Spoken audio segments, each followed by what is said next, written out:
may find the following video disturbing. Viewer discretion is advised.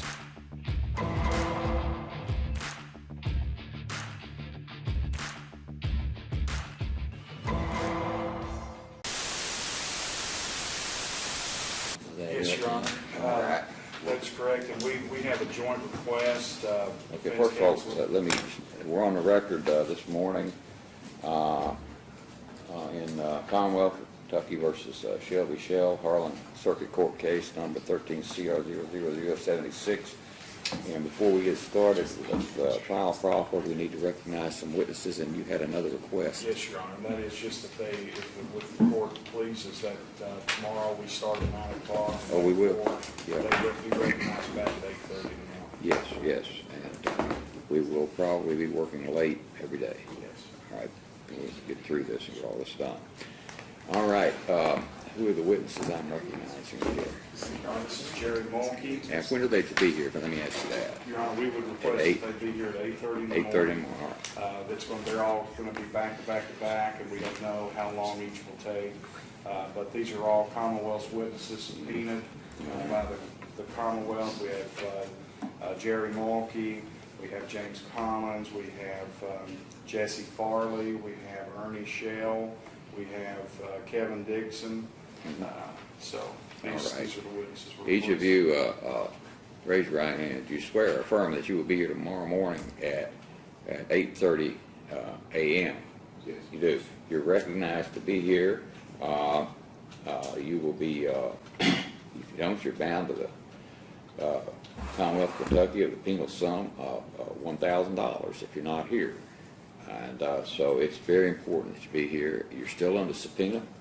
And so what we're going to do at this point in time is, and you each understand and agree that you will not depart or conceal your place of being or beyond the reach of this court. You all agree to that? You understand that? All right, thank you. What we're going to do is each of you will come up and sign this form. The clerk, all right, and I'll go ahead and sign it myself down here, and we will. Your Honor, if I may request, I believe we've already had a motion in limine on the issue of invoking the rule of sequestration. Right. We request an instruction to the witnesses that they cannot be here during trial testimony, right, and that they are to not speak about or discuss the case amongst themselves or with others right. during the pendency. And please, if any of you use Facebook, please do not post anything about the trial or any matter having to do with the trial or the participants in the trial or anything to do with it on Facebook or any other social media. Please don't do that. I appreciate that so much, and that's about it. So we will actually begin about what time we're going to begin at 10:30. 9 o'clock tomorrow. No, I'm talking about this today. Oh, yeah. All right. We'll have the jury in here shortly. All right. Okay. We'll go off the record. All right. We're on the record this morning in Commonwealth, Kentucky versus Shelby L. Shell, Harlan Circuit Court number 13-CR-00076. And before we bring the jury in, is there any preliminary matters we need to discuss? No, sir. All right. Anything you can think of? No, Your Honor, we have a subpoena for a state prisoner, and we'll submit that subpoena with a transport order at some point during the day. I just wanted the court to be aware, maybe during a break or... I signed a transport order this morning. I don't know where it came from. We sent it, but I was supposed to bring a physical copy. No, it wasn't for me. Huh? Was it for? Oh, who was it for?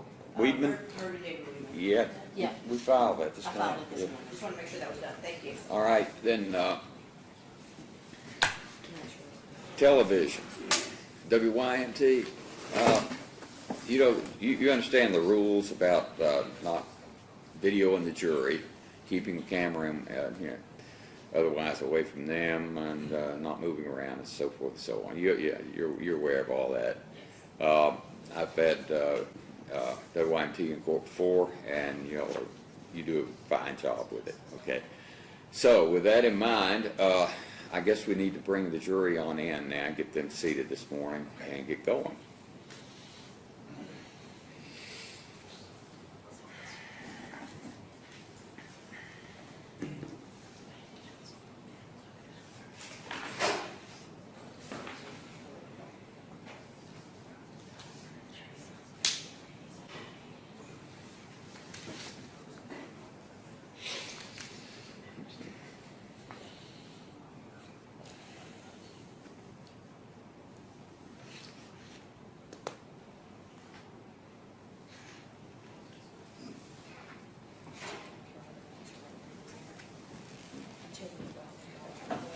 All right, okay, this is a witness, this isn't the jury, but they're coming in behind it.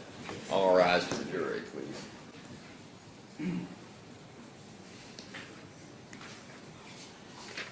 All right, ladies and gentlemen, come on in. Be Judge, I'm going to see seated. them numerically according to this chart. 88, leave back in the first row over. 106, and this will be the seat you'll keep all the time you're in here, okay? 233. 233.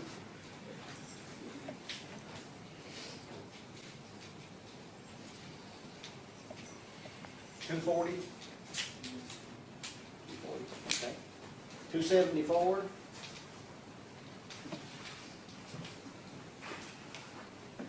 283. 354. 366. 510.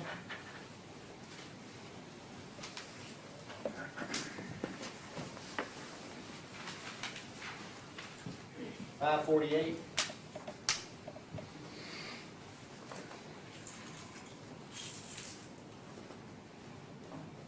596.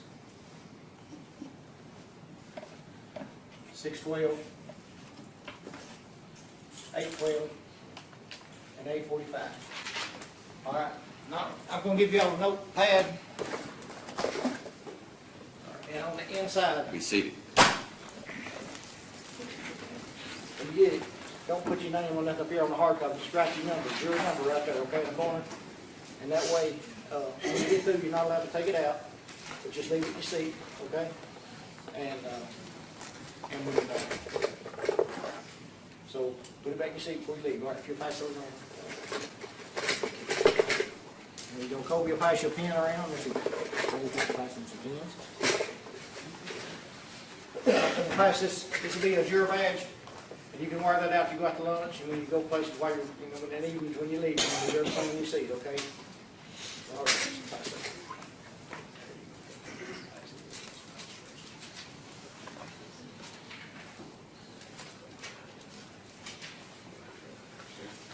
Get your badge out of there.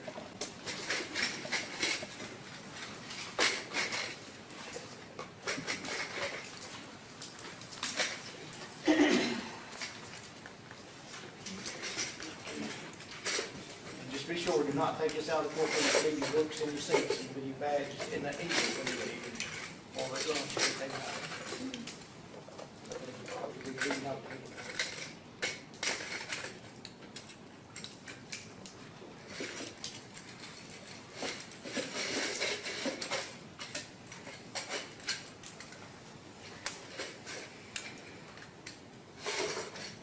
And try to stay, remember your seat, stay in the same seat. Remember to do that, okay?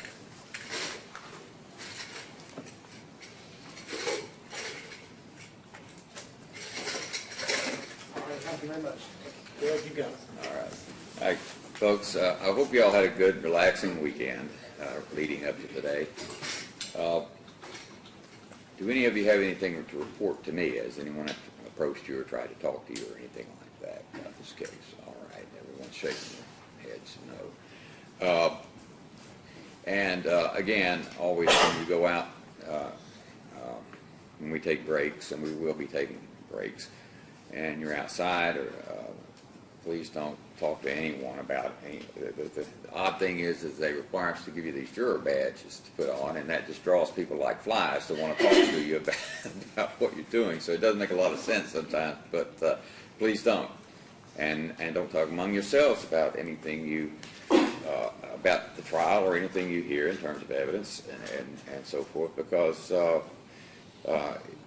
it's premature. You make up your minds when you get the case and you deliberate. So don't form any opinions about it or talk among yourselves about it. Otherwise, again, with regard to the notepads, leave them in your seats always. Don't take them outside. Ultimately, you'll decide this case on your memory of what you hear in evidence. Now, what we're going to begin with today, first of all, I want to remind you of something I said when we first met last week. The defendant, Mr. Shell, is presumed innocent as a matter of law, and the Commonwealth of Kentucky has the burden of proof of guilt beyond a reasonable doubt. Mr. Shell may or may not testify. That's up to him, but you're drawing no adverse inference from that if he does not testify. That's his constitutional right not to testify. Let's see, what else do we need to do? What we're going to start with this morning is opening arguments, but I want to bring something else to your attention by way of just education. You're to consider this case based on evidence, and evidence is what you'll hear under oath from witnesses testifying, or from exhibits introduced, or sometimes they're just demonstrative exhibits that aren't introduced, but the exhibits that are introduced will be evidence. You'll be allowed to take them back to the jury room with you. That's evidence. We're going to start with opening statements. Comments of counsel, the lawyers, are not evidence. The opening statements will be what they intend to prove to you, or through their witnesses. Closing arguments is their take on what the evidence proves, but it is not evidence. So just bear that in mind. Counsel always approach when you want, if you have an objection, you just stand and you'll be recognized. Now, as far as breaks are concerned, I want to, we'll take breaks, restroom breaks and all that. You smoke. Well, that's good. That's refreshing. That's good. I quit a long time ago, and I feel a lot better about it. But we will take restroom breaks. If you need to, just raise your pad, and the bailiff will see you and to bring to my attention. And we don't want you to be uncomfortable. I don't want to be uncomfortable. And don't be embarrassed about just signaling to the bailiff, because you're probably signaling for half the courtroom by then. So we want to make you comfortable. We don't want any. We want your concentration on the evidence and not on other things. All right. So I think that covers everything I need to address. As a preliminary matter, is the Commonwealth ready with its opening statement? We are, Your Honor. All right. Proceed, Mr. Boggs. Oh, by the way, this is Jonathan Lee, the Assistant Commonwealth Attorney. You didn't get to meet him last week, but he'll be participating. Thank you. I was going to introduce Mr. Lee, All right. who was ill last week, and Mr. Luttrell, who's also at our office, who's the Commonwealth Detective, is here with us today.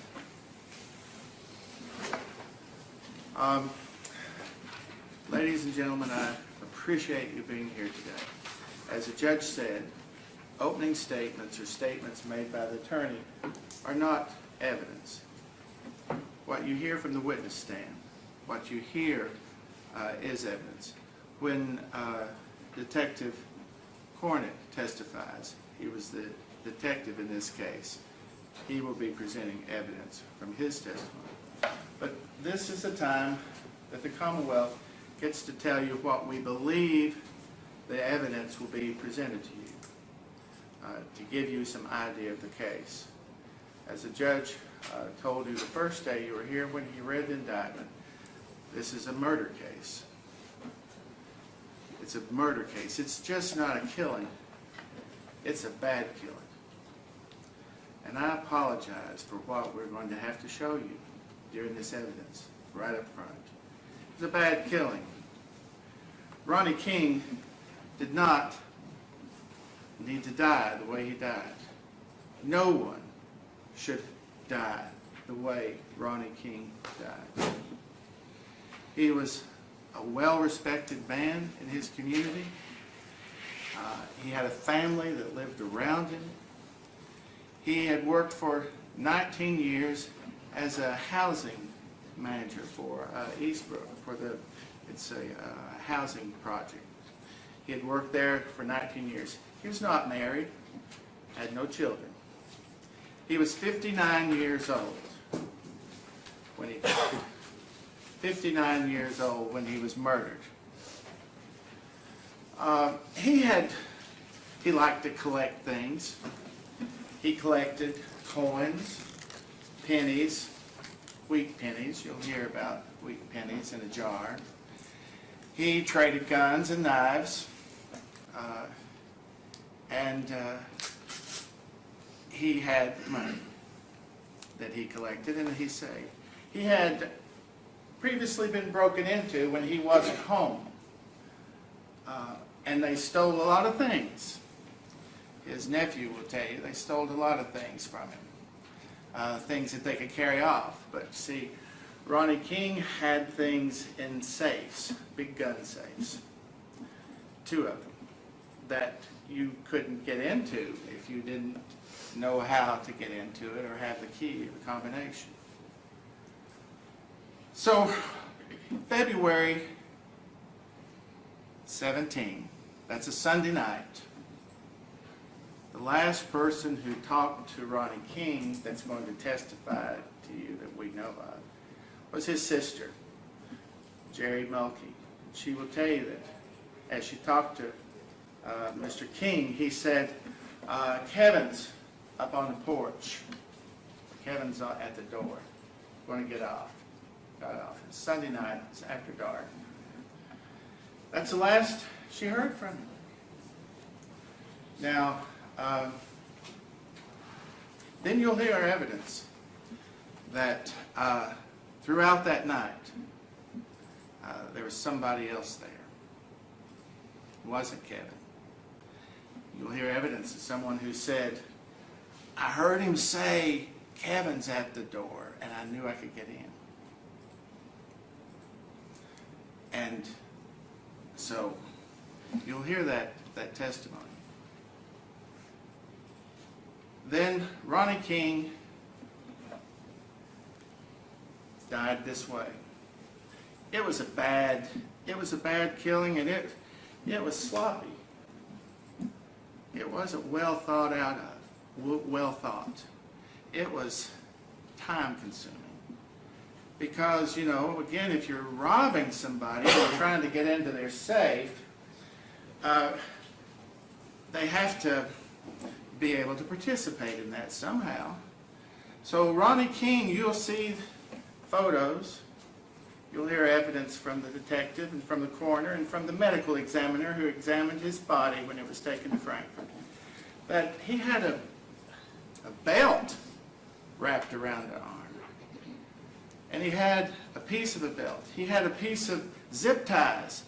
You'll see photos of zip tie in the floor. There was zip tied. Then all of that was duct taped. His hands were duct taped. His underwear was pulled down. It was sloppy. His duct tape was taped around the underwear. His face and nose and mouth duct taped. As much as 5 times around. But from his glasses were still on. So his glasses were on. The duct tape covered his nose, mouth, and down to his chin. Zip ties, belt, duct tape, all of that. And then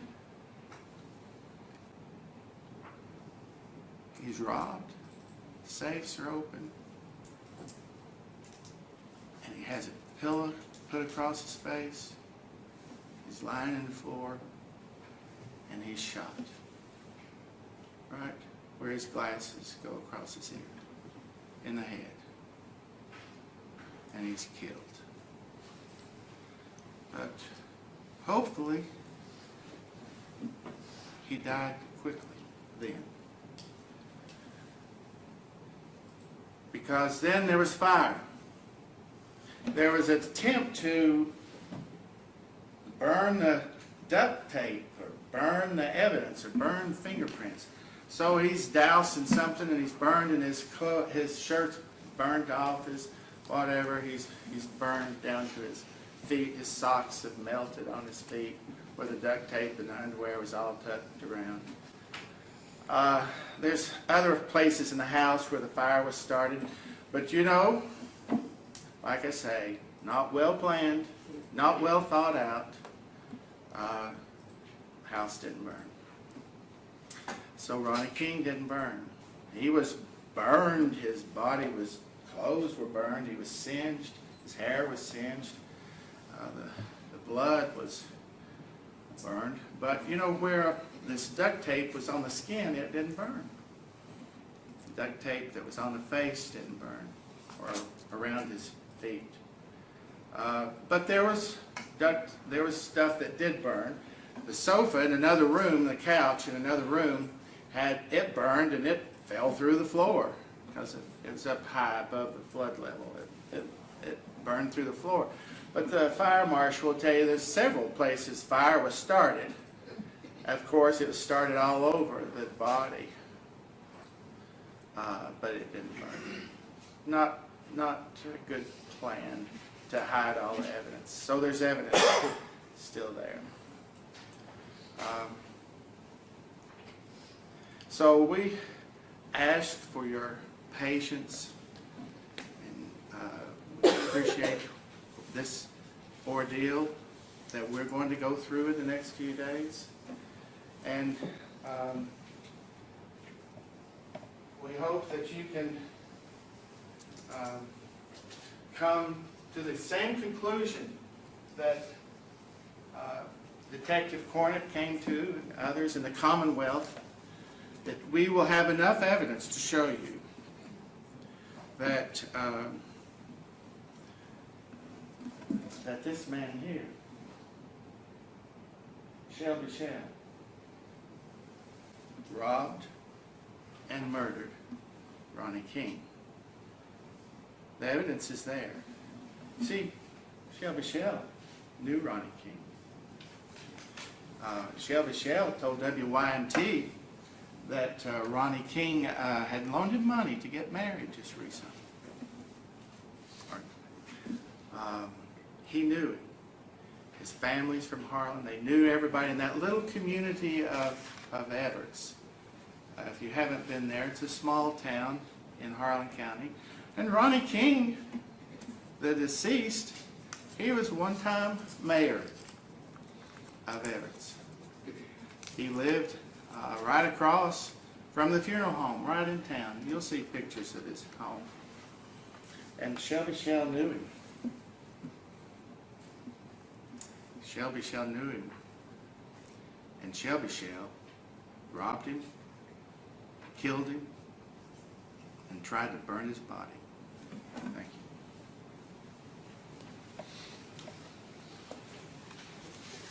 All right, thank you, Mr. Foggs. The defense, who will open for the defense? Ms. Karen?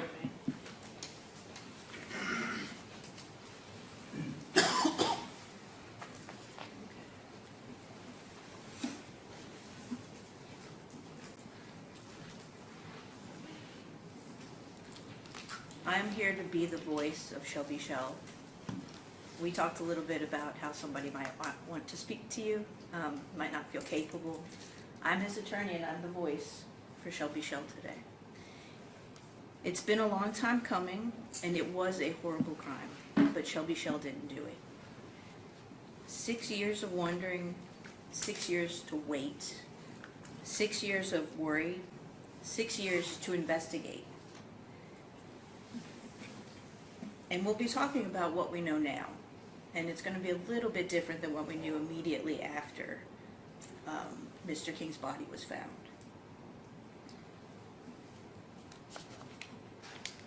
One of the things that you may hear is that Shelby Shell's own brother says that he confessed. But did he really understand what he was saying? Did he understand what he was saying? Because Shelby Shell was the special education kid, the throwaway child. You will hear from experts and you will hear from other witnesses about his intellectual disability.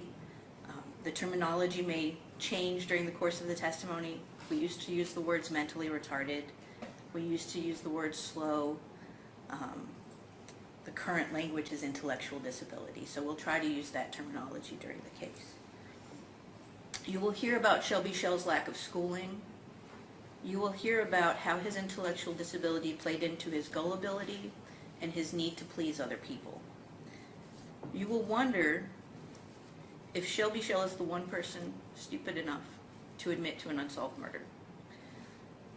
You will wonder why KSP relied on a special education person's tall tale to close their case. You will wonder where in this story things don't match up to the evidence. You'll wonder what he got wrong. And I'm not here to tell you the story of how the government thinks this crime occurred. I am here to warn you about some of the things that you will hear and you will see, which Mr. Boggs discussed a little bit. You will likely see a video from the Everett's funeral home across the street from Mr. King's house. We tend to think a video is pretty good evidence in a case. It will show you the outside of the home and some of the response to the reported arson. You will get to review medical examiner's findings, and you may get to do that today, and I want you to pay a lot of attention to the medical examiner's findings. You will see autopsy photos. Some of those are difficult to look at, and crime scene photos and phone records.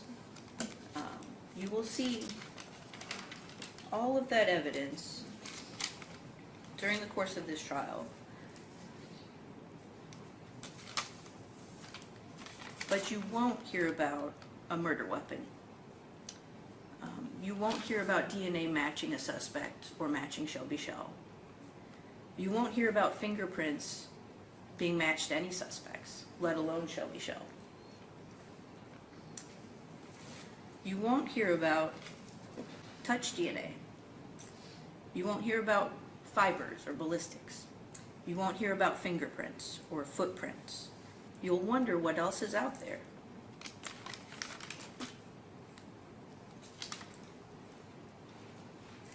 Telling the side of the story for Shelby Shell, being his voice, I want you to keep an open mind. You're going to hear from the government first.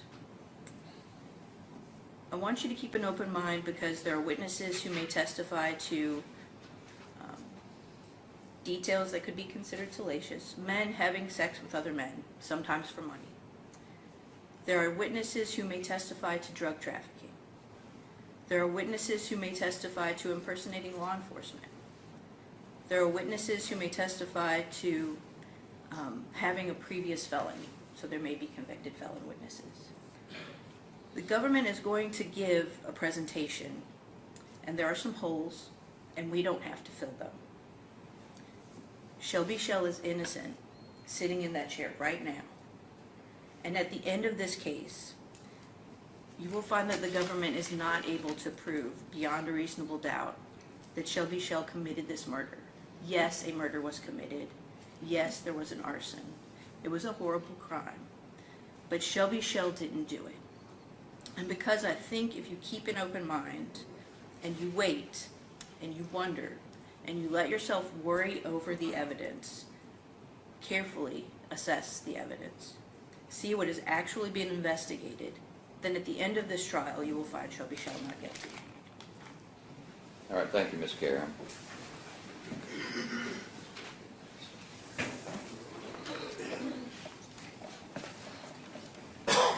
All right. Thank you, Ms. Karen. So, at this point, we should be ready to proceed with the Commonwealth's case in chief. Correct. First witness. Yes, sir, Mr. Lee. Your Honor, we call Mike Cornett to the stand. All right. Mike Cornett.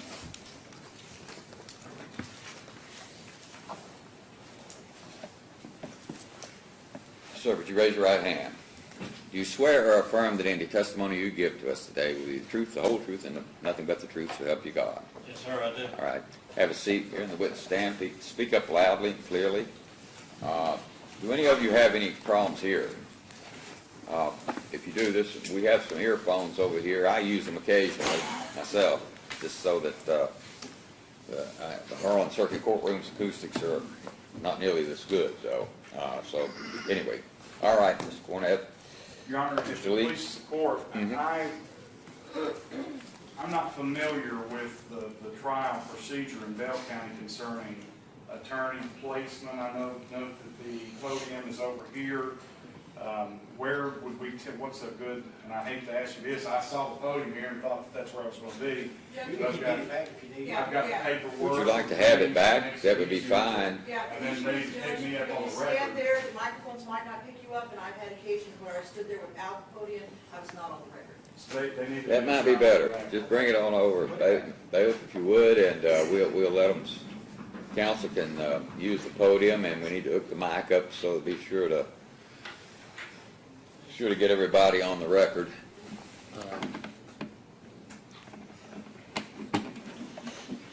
Thanks, sir. All right. Okay, that's one reason we moved the podium, because they can't see you. Yeah, can the defendant see the witness? Yes. I can. That's a good place. That's the critical thing. So long as the defendant can see the witness, that's the critical thing. All right. Is his microphone working? Yeah, I think the light does not come on. The witness is, all right. It distracts, but it is All right. working. All right. All right, Mr. Lee, go ahead. Thank you, Your Honor. We seem to have gotten things straight now. We're getting the Harlan County folks here in Bell County, so we got to work it out. But sir, I'm going to go ahead and ask you some questions. Could you please introduce yourself briefly to the jury and to the court?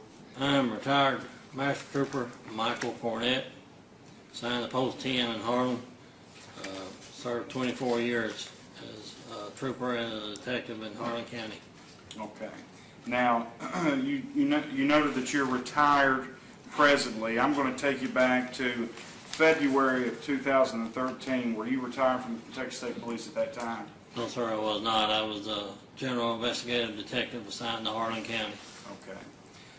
And specifically, February 17th and February 18th of 2013, did you retain those duties that you just described?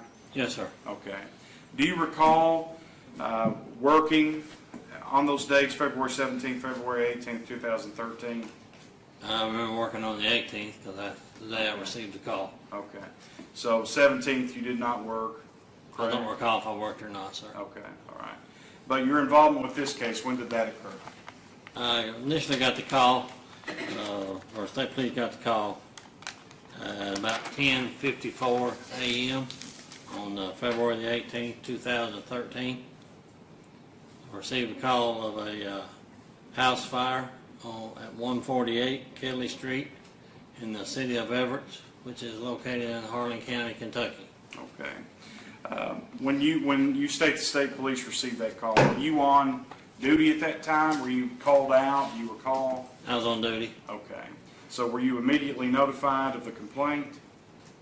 Not immediately. A couple of uniformed troopers responded to the scene at first. Okay. And then when they discovered what they discovered, I was notified. Okay. So at a certain point then your presence is requested at the location described. That was 148 Kelly Street in Everett, Kentucky? Yes, sir. Okay. So did you travel there? Yes, sir, I did. And what did you visually see when you arrive on that scene?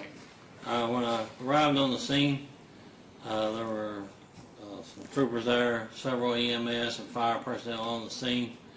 The house is a two-story dwelling with a basement above ground that's raised to be out of the floodplain. The house is brick sided with a shingled roof. There's a carport on the side of the house as I approached with a red pickup truck parked underneath. Get out of the car, have one of the troopers at the scene to start a crime log so we can document who comes and goes onto the crime scene, the time they arrive, the time they leave. Let me ask you a couple of questions there about that. So generally speaking, and we're going back to not presently, but on or around February 18, 2013, was it customary for a detective, as you were, to be called to every crime scene? Not every crime scene, just whatever a supervisor deemed necessary for a detective. Okay. When you arrive on scene, you just testified that you began to tell the troopers that were there a few things, and what you specifically stated was, I believe, an evidence log. Is that correct? Crime scene law. Crime scene log. Okay. Now you informing the troopers to do that, are you taking over the scene at that point in time? I mean, Yes, yes, sir. okay. So were you the senior investigator on the scene at this point in time? Yes, sir. As soon as you arrived? Yes, sir. Okay. Can you describe the protocol in terms of what does that mean? You're the senior investigator, you're the detective that arrives on scene. What does that mean? That means I'll be the investigating officer. I'll, whatever I deem necessary, or I'll give each trooper or detective, whoever is sent to assist me, duties to do, whether it's talk to witnesses or take photographs, just any array of things. Okay. And the first thing you did was a crime scene log? You informed them to start a crime scene log? Yes, sir. Can you inform me and the jury, what is a crime scene log? It's just a log on a piece of paper. Tells the person who we mark off the crime scene, anyone who comes inside the barrier that we've placed up. Usually it's this piece of yellow tape y'all have seen on TV. And I have an officer standing there, and whoever comes in, they will document who comes in and the time that they come in. Okay. All right, so take us back out to the outside of the location there in Everett, Kentucky. And you've already stated, I'm asking you this, was that Harlan County, Kentucky? Yes, sir, it was. Okay. Take us back to the outside of that scene. You've arrived, you've informed someone to do the crime scene log. What are you seeing outside? There's a lot of people standing across the street from the residence. Had been fire trucks there when I arrived. It's a small town, so as in any small town in southeast Kentucky, when they see a fire truck or a rescue squad or a police car go by, if they hear the siren stop nearby, everybody comes and looks to see what's going on. So that's the reason for the crime scene barrier, the tape to keep everybody out. I take photographs outside the house. The troopers on the scene had informed me what was inside, what the fire department had discovered. I go into the residence. When you go into the residence, it's you enter it through the main entrance. You come into the living room. If you look to your left, the first room is a room with a safe and a computer table, which I refer to as a safe room. The next room down is a bedroom.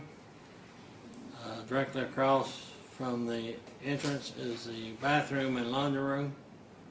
The kitchen, dining room, and living room is all one room, with the kitchen part, if I recall correctly, is kind of in an L shape to the left at the back entrance.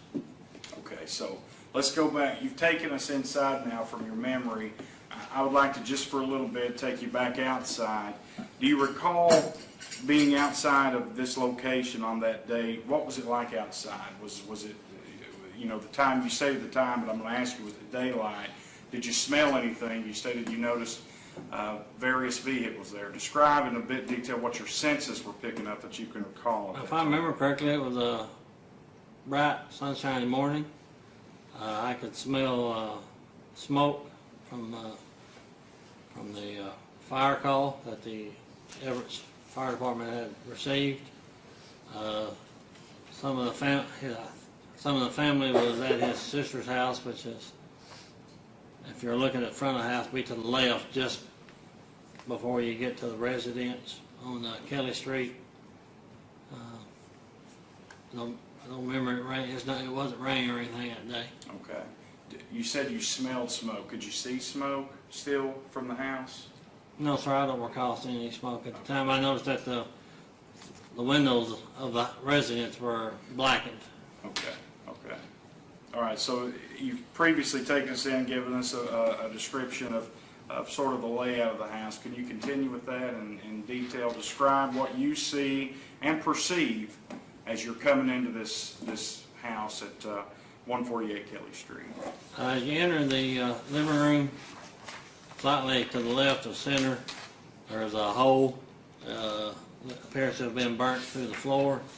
I think a rough estimate was 2 to 3 foot wide, 6 foot long. I looked down in the hole in the basement, in the above ground basement. there lies directly beneath the hole what appears to be a metal frame for a recliner.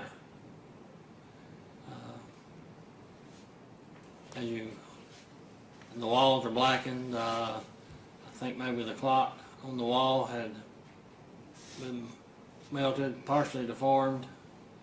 As you go into the safe room, I noticed there's a dead white male, deceased white male, lying on his back with his feet bound with duct tape, his underwear down around his ankles,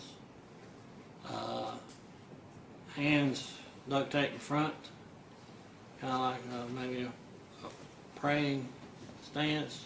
Just his arms were bent. There was duct tape around his face from his chin to the bridge of his nose. There had been a fire in that room, it appeared to me. The victim appeared to have had some kind of wound to the right side of his head. There were 2 pillows. One, his head was lying on the pillow.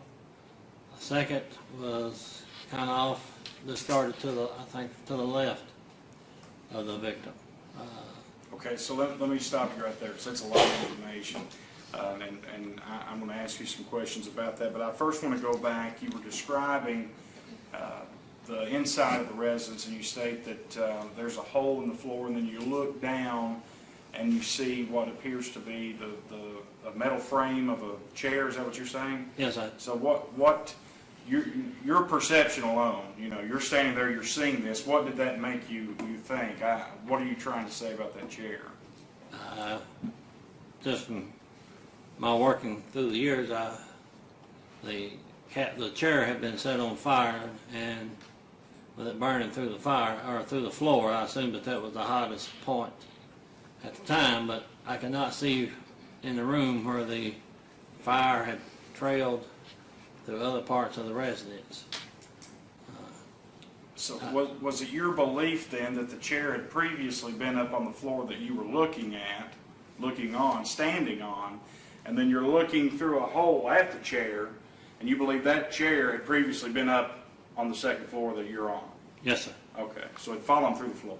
Yes. Okay, so you've taken us to the point then that you've seen a body lying there. At this point in time, did you know who that individual was? I did not personally know the deceased. Some of the fire personnel who lived in Everett knew him. Stated it was the victim, Ronnie King. This was his residence we were at. The fire personnel told me that that's who it was. Okay, so before we get into that room where you're seeing this body that you've already described with some detail, anything else about the periphery of the house that you had noticed to this point, or did you go straight in towards where the body was lying? Initially went in straight to where the body was lying. Okay. Made notes, documentation, photographs of what I saw. And then after I finished with that room, I go to the next room and see what I can find there. Doing basically trying to detail the scene as I saw it. Okay. Let's talk about what you noticed with the body. Okay. You first stated that it was on the ground. Is that correct? Yes. On the floor? Lying on the floor, face up. Face up. Okay. What room was this in? Is that what I call the safe room? The first room to the left off of the living room. Okay. And why did you refer to it as a safe room? There is a Winchester brand large gun safe there. The door was open. The safe was empty. There was a chair that was partially burnt, on the floor, standing upright next to the floor. next to the victim. If I'm not mistaken, I think there was another chair with arms, like at a computer table chair. It had a metal, looks like a metal cash box It was opened and there was no cash in it. Some of the filing cabinet drawers were open. As far as the victim himself, like I said, his ankles were duct taped. I did note that it appeared that the duct tape had been burnt from the bottom, as opposed to if you was trying to set something on fire. If you use an accelerator or something, you pour it and light it from the top. This was burned from the bottom on near his ankles and his heels. The hands were tied with, I think, a brown belt, duct tape, and zip ties. I noticed zip ties broken on the floor. And he had I think a plaid shirt on that was unbuttoned and a white t-shirt. And the shirt appeared to have been melted to his skin. From your perception standing there, when you initially come in, did it appear that the body had suffered any type, just you visually, layperson looking at this body on the ground, did it appear that there were any burns to the body? I really can't recall that. I mean, I know that the ankles, Okay. you know, We'll get into the pictures here in a little bit, okay? So let me ask you this then, moving on to a different topic. Let's talk about, you stated duct tape, correct?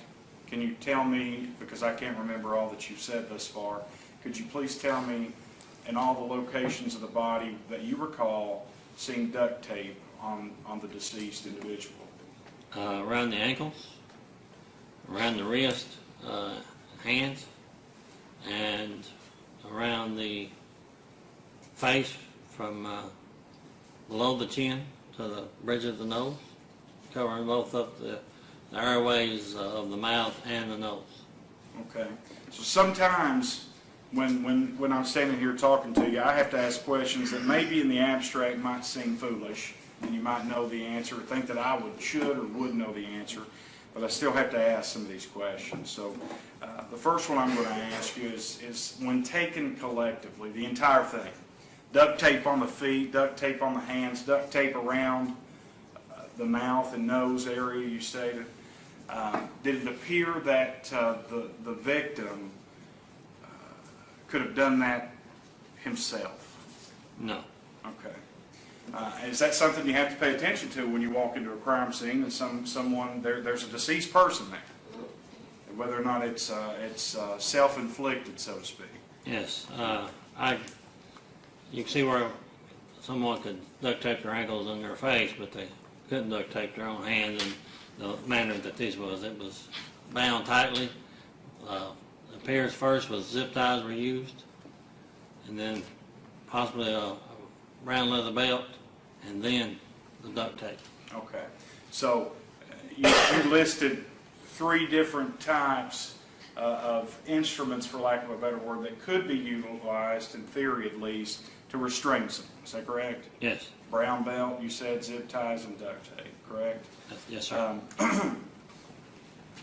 The duct tape, let's stay there for a moment. Can you describe the placement of the hands? Were the hands together? Were they not? Describe in detail what you recall about how the hands were duct taped. If I remember correctly, the hands were zip tied and duct tape, kind of like this, wrists together. I can't recall if the hands were clasped or not, but I do remember the hands being close together. If I'm remembering correctly, I think it may have been the right arm was in front of the left, but I'm not 100% positive on that. But then the zip ties and the belt. Okay. Now, moving on to the head, the duct tape on the head. You briefly mentioned this earlier, but I'm going to ask you this question just straightforward. With the manner that you observed the duct tape around the victim's head, you stated nose and mouth, do you believe, just in your observations and understanding as a person, do you believe that that would have made things difficult to breathe? Yes. All right, sorry. Yes, sir. Okay. Now, you talked about zip ties, and you said, I believe your statement was, and please correct me if I'm wrong, I believe that you stated it appeared that zip ties had been used or attempted to be used. Yes, sir. What makes you think that? At the time, I saw some that had been broken, discarded near the body, the victim. At the time that I was there, I did not remove the bindings from the victim itself. I left that for the medical examiner to do. So I made a note of that, and didn't make no big deal. I didn't tell the supervisor or anything like that about seeing the broken zip ties. Okay. All right, let's move then to the belt. Can you recall the belt? Describe to us, where was it located? What position was it in? I think it was a brown leather belt, kind of a weave design, maybe 3 or 4 strands of leather woven together. It was wrapped around the hands. I can't remember which direction, if it's left to right or right to left. Okay. So what you just testified to, though, is that it appeared to you that 3 different ways or means of restraining someone had been applied to this body. Is that what you're saying? Yes, sir. Okay. And you do not believe that that was self-inflicted? It was not done by the victim? Is that correct? No, sir, I do not. Do you believe that such a situation, one finds oneself on the floor with duct tape around the feet, duct tape around the hands, duct tape around the face and the nose and mouth, zip ties, and a leather belt? Did that appear to you to be accidental? No, sir. Okay. Do you believe that that was purposeful, the intent to restrain by whatever, whomever? Did it appear to you that that person was placed in that situation in that manner, restrained as you described, purposefully? Yes, sir, I do. Okay. Tell us then a little bit about the description of what you noticed around the body, and I'll give you one question that may lead you down to talk about some other things, and I'll state, did you see any blood? Yes, there was blood near the victim's head. Okay. Can you describe that and what you saw? It was a rather large pool of blood. The pillow had soaked up most of the blood, or a lot of the blood. I won't say most, a lot. So where was the pillow? It was underneath the victim's head, and the victim's head was pointed towards Kelly Street, the front street. Okay. So the victim's lying on the ground, and there's a pillow underneath the head, Yes, sir. and the body is restrained, Yes. and then there's a pool of blood underneath the pillow. Yes. Okay. Was the blood contained to the pillow, or had it spread around the body? No, it spread around near the victim's head. Okay. Was the victim wearing anything on the head, aside from duct tape? His glasses, he had his eyeglasses on. They was askew. They were not in their natural position. Anybody that wears glasses, you wear them one way, that's the way they're comfortable, that's the way you wear them. This does not appear to be natural. One side of the glasses was raised above the ear, and the lens was partially above the eye, if I recall correctly. Okay. Now, you've talked about blood, you've talked about restraint, but earlier in your testimony you had said something concerning actual wounds. Did you observe, as you're standing there taking this scene in, did you observe what you thought were wounds anywhere on this victim's body? Yes, I observed a wound to the victim's head. It appeared to be a gunshot wound. The pillow lying to the side of the victim had a hole with what appeared to be black soot around the hole.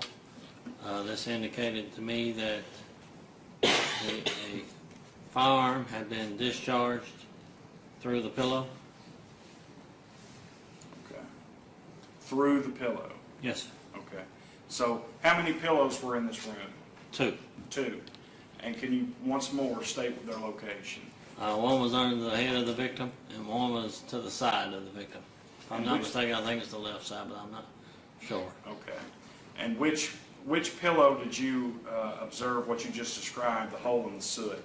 The pillow laying to the side of the victim. I collected that pillow and Okay. kept it as evidence. Okay. So the pillow laying beside of the victim appeared, as you described, to have soot and a hole in it, correct? Yes, sir. And what did that make you think? What was your observation of that when coupled with what you're seeing in front of you at that point in time? That someone had shot through the pillow in an attempt to mask the sound of the firearm being discharged. Okay, all right. So at this point in time, the coroner was not on scene, is that correct? No, sir. He arrived shortly thereafter. Okay, who requested his presence? I'm not sure who initially requested, but I always make sure that the coroner has been notified. Okay, why is that important? What does the coroner do? It's required by law. First, that I am in charge of the crime scene, or the investigating officer is, but the coroner is in charge of the victim. The deceased victim, the body, is the coroner's, for lack of a better, bailiwick. That's his area. Okay, okay. Who pronounces the victim, the body, who pronounces that dead? Do you have knowledge of that? The coroner does. The coroner does, okay. So until, and I'm asking you a question here, until the coroner pronounces the body dead, can you initiate a murder investigation? But initially, it's a death investigation Okay, until the coroner or the medical examiner determines the nature and the cause of death. okay. So at the point in time when you're standing there and you're making these observations, which you've been describing to the jury about the house and about the body, what type of investigation is that at this point in time? It's a death investigation leaning towards a murder investigation. Okay, why leaning towards murder? Just from the victim being bound, the house being on fire or set on fire, what appears to be a gunshot wound to the head. With his hands bound, it could not have been self-inflicted, in my opinion. So at that point in time, I'm leaning towards a murder investigation. Okay. At that point in time, you're still on the scene. You're looking at this body. You've stated that you're leaning towards a murder investigation. Do you have any suspects at this point in time? I had the troopers and some more detectives do a neighborhood canvass. That's where we send troopers and detectives out, talk to neighbors, and see if any of them seen or heard anything, talk to family members, see if they know anything. Prior to that, though, prior to the canvass, the neighborhood canvass, when you're still inside, did you have a suspect at that time? No. Okay. Is there anything else concerning, right now we're just talking about your perception, your description of the scene at 148 Kelly Street, Everett, Kentucky on February 18th, 2013. Is there anything else concerning the scene at this point in time that you want to talk about? In the bedroom, which is adjacent to the safe room, I discover a strong box. It's open. The keys are on the bed. Appears to be a fire set in there because there was a pants rack with some polyester pants, and the polyester pants were melted to the clothes rack, but there was no fire trail going into that room. So that kind of indicated to me there was a second or a third fire, because you had the fire in the living room, no trail going into the safe room, there's a fire in there, and there's no trail going into the bedroom, and there's a fire in there. So there, in my experience from investigating crimes, it appears to have at least been 3 fires, but I contacted a state police arson investigator who was coming to the scene to assist me as far as the arson investigation goes. Okay. Just briefly, what is arson? It's a burning of a structure, dwelling, building, intentionally. Okay, so at this point in time, based upon your observations then, did it appear to you that the fires that you've been talking about at various times throughout your testimony, did it appear to you that they had been intentionally set? Yes, sir. Okay. Your Honor, may we approach? Yes, ma'am.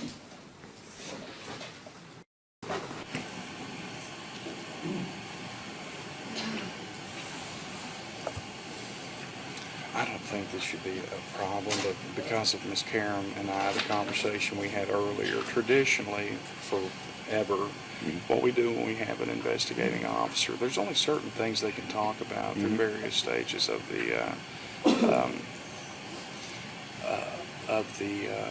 case. For instance, if they interview someone later, they can't really talk about that until after the person has testified, because it would be hearsay.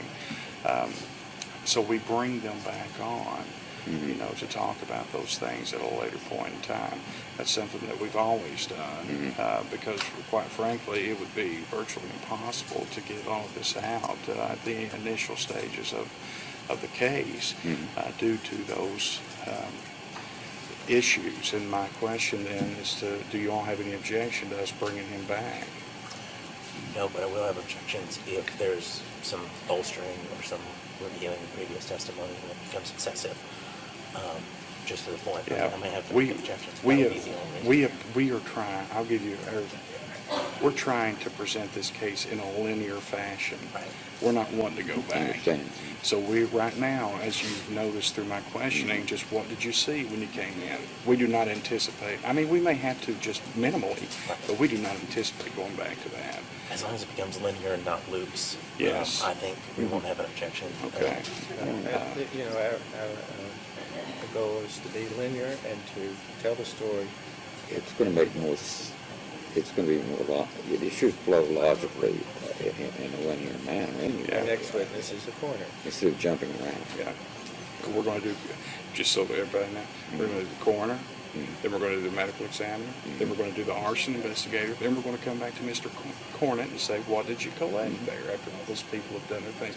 The only person that's kind of out of order is the medical examiner, and we all understand what's happened as a result Of of course, that. right. Okay, so that's our plan. Yeah, I think that's fine. Yeah. Okay, all right, That's great. fine, yeah. Well, this witness is not released, but that's all the questions I have. All right. All right. I believe that's all the questions for now. Mr. Corner, from the Commonwealth.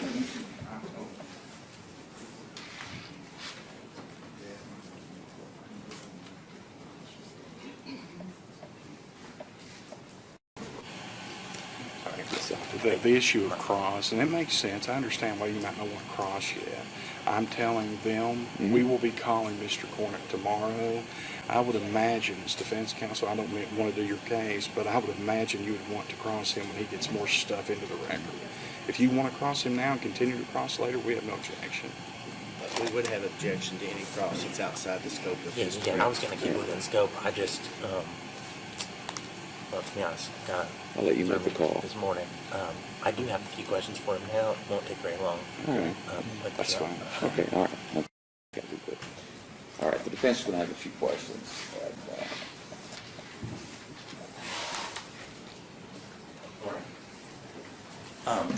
My name is Will Seidelman. I represent Mr. Shell. Can you hear me? Yes, sir, I can. Okay. If I'm not talking loud enough, I got a little throat thing. Just tell me to speak up. And if I talk too fast, just look at me and tell me to slow down. Yes, sir. So far, we've just got basically testimony of you arriving to the scene. And you talked about a crime scene log. Yes, sir. How many eventual names were on that crime scene log? I don't recall, sir.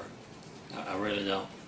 Okay. My understanding is that every person that went into the crime scene would be on that log, right? Yes, sir. The officer in charge of that, that log would be the one that would be making the notation, be his responsibility, turning in with a supplement on what he did. And if I understand you correctly, you got the call at 10:54 right? Is that what I wrote down? State police got the call at 10:54. And what time approximately did you show up to that scene? Trooper Hogum and Hensley arrived at 11:48.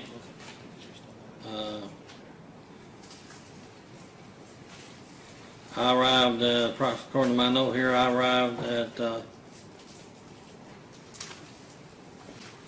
11:56 hours. 11:56. Yes. And again, if I understood you correctly, once you showed up to the scene, it kind of became your investigation. Is that right? Yes. So you became the person in charge. I was in charge of the investigation. Okay. I'm not in charge of anything else other than that, sir. Obviously, there was a fire there. By the time you got there, was the fire already out? Yes, sir. Okay. And I think you testified that EMS workers were there and firefighters were there. And then it's a small town, so neighbors and family members were also there? Yes, sir. Okay. And I know there was a long lead up to kind of where we're going in the future, but you knew pretty much instantly that this was a murder investigation, right? And Yes, an sir. arson. Yes, sir. Okay. That's all the questions I have for now. Thanks. Any redirect at this time? No, Your Honor. All right. Mr. Cornett, you may step down. You're not released yet. You're subject to recall. Have a seat.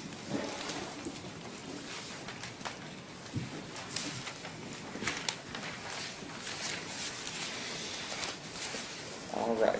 Commonwealth ready with its next witness. Next witness, Mr. Philip Bianchi.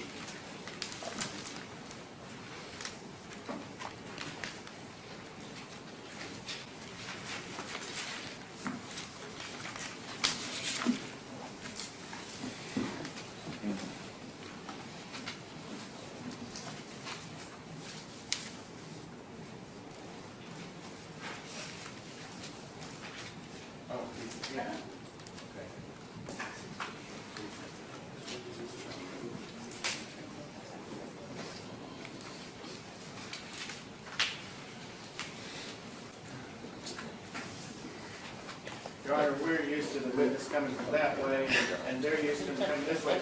We'll prefer this way. We'll prefer this way if that'll work. Mr. Bianchi. Come on up, Mr. Bianchi. Witness stands over there. Bianchi, would you raise your right hand, please? Do you swear or affirm that any testimony you give in this trial will be the truth, the whole truth, and nothing but the truth? I do. Thank you, sir. Have a seat. Please speak loudly and clearly so everyone can hear you. Okay. Thank you. All right, Mr. Boggs. Mr. Bianchi, would you introduce yourself to the ladies and gentlemen of the grand jury and tell them who you are and what you do? Yes, I'm Philip Bianchi. I'm the coroner of Harlan County, Kentucky. Also a licensed funeral director and embalmer. I've served as coroner since 1993. And so since 1993, Yes, sir. you've investigated and been a coroner in several deaths. Is that correct? That's correct. Yes, sir. And in fact, we'll get to it. Do you sign any paperwork or certificates or anything of that sort? I do. As coroner, authorize the post-mortem examination or autopsy of people who die of unnatural circumstances, and also sign the death certificates of people who die outside of the hospital within the county. And will I ask you about that? Do you take photos as well of the scenes when you're called to be a coroner? Yes, I do. I take photographs of the scene, of the body, things that pertain to what I have to investigate. And then after you collect the body, and particularly in a case where it is appears to be a homicide and not, what do you do with the body then? Typically, we will place the body in a body bag and fill out different forms that have to accompany the body. The body is then sent to Frankfurt to the medical examiner's office for examination there. And then what do you rely upon from the medical examiner? After she has looked at the body, or he looked at the body, did they give you a report? They do. They will issue a preliminary report, which is their initial findings.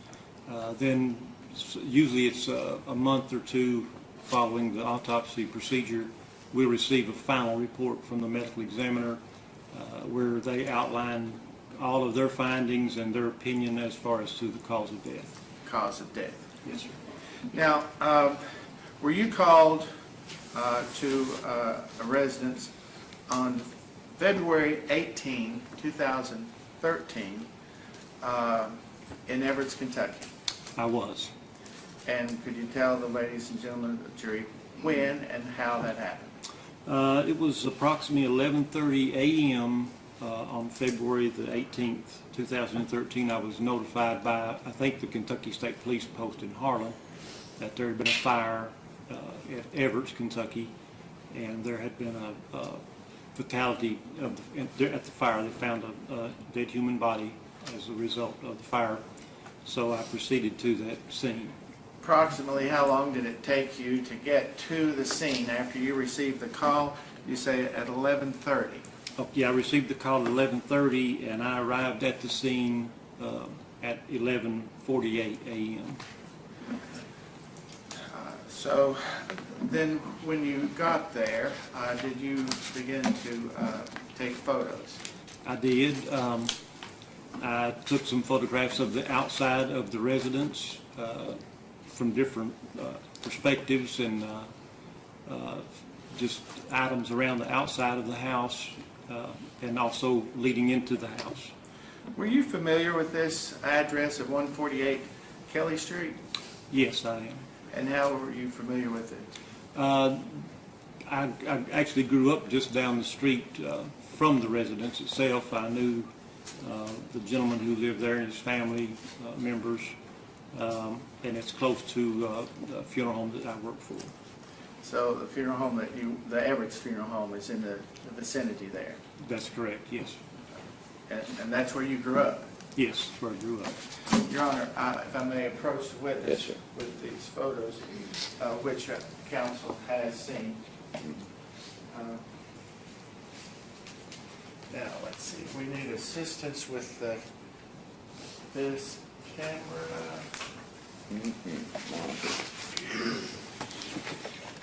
And,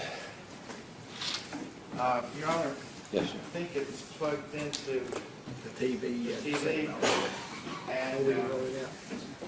Your Honor, we would ask for the benefit of the family if the screen be turned for the jury to see. Yeah, they rolled it over. Or close for them, and so that, of course, if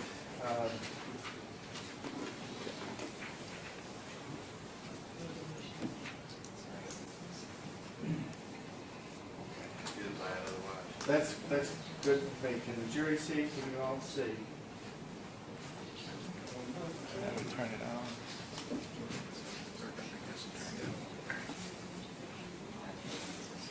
And maybe if the family doesn't want to see or shouldn't or does not want to see the photos, maybe you could switch sides.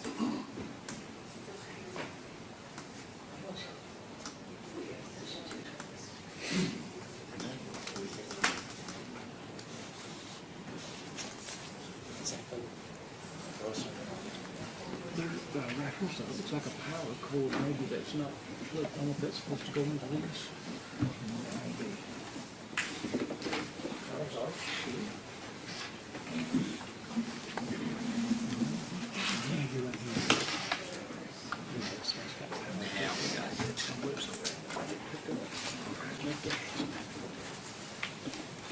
Sometimes you have to do it upside down.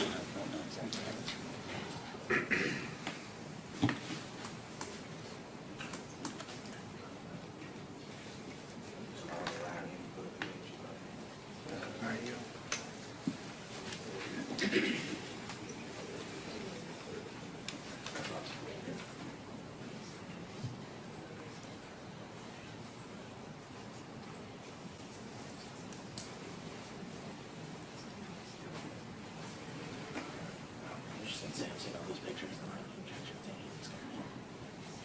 She might ask me, Okay.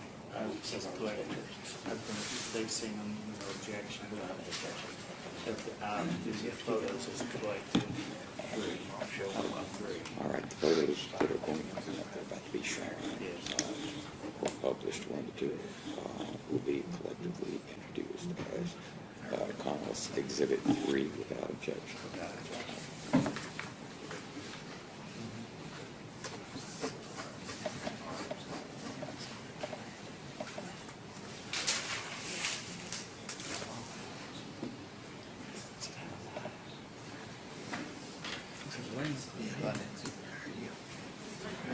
That better?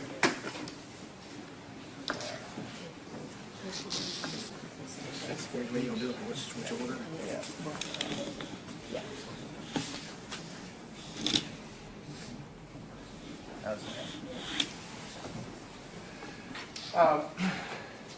Now I'm gonna decide where to stand. You're all right. I can stand here, how's that? Did you take that photo, Mr. Bianchi? Yes, that's one of the photographs that I took. And we've moved to have these introduced, so we're just going to, and leave them in that order. Okay. And after you, if you'll just turn them over, we can go through them pretty quickly. And they have been introduced without objection as They have Commonwealth been Exhibit 3. Thank you. So it'd be collective three. There's 20-some photos from this witness. So, again, now, you took the photo, and that describes the victim's home. Is that correct? That's correct. The home of who? And Ronnie King. Ronnie King. And you took that somewhere that morning, immediately? Yes, as I arrived at the scene, I hadn't even, I was still on the roadway, the street that goes in front of the residence. I took that photograph. And at that time, there was this tape up? Yeah, barricade, yeah, the barrier tape was in place at the time when I arrived at the scene. Could you show us, publish another photo? Now, so does that depict, what does that photo depict? This, again, I was standing at the edge of the street in front of the residence, and I just sort of did sort of turned around as photographing the fire apparatus and fire personnel to document. And down the way in this photo, can you see what this vehicle is? There was a state police vehicle and an ambulance. And what's directly, just so we get the lay of the land, there across from the ambulance and the state police vehicle? That's the Everett's Funeral Home. So this is the Everett's Funeral Building, Home. yes, So sir. when you said you were familiar with this area, Yeah. and you grew up there, Yes, that's correct. so these are some of the folks who are outside of the crime scene area. They're not, at this point in time, they're not in the house, are they? Correct. They're out in the road or the street there in front of the residence. Was fire out when you got there? Yes, it was. Could you smell any fire or anything? I mean, you could have, there was an odor of burnt objects. And the next photo.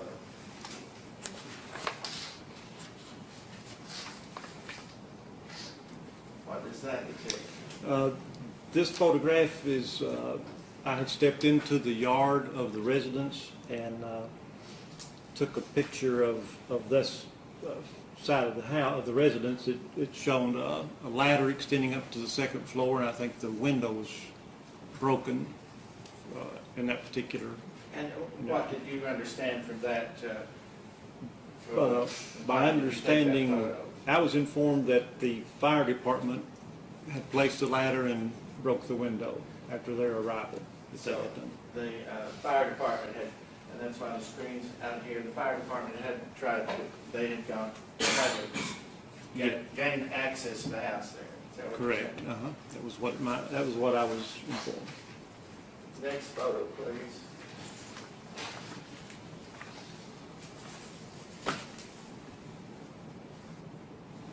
What, I think in terms of,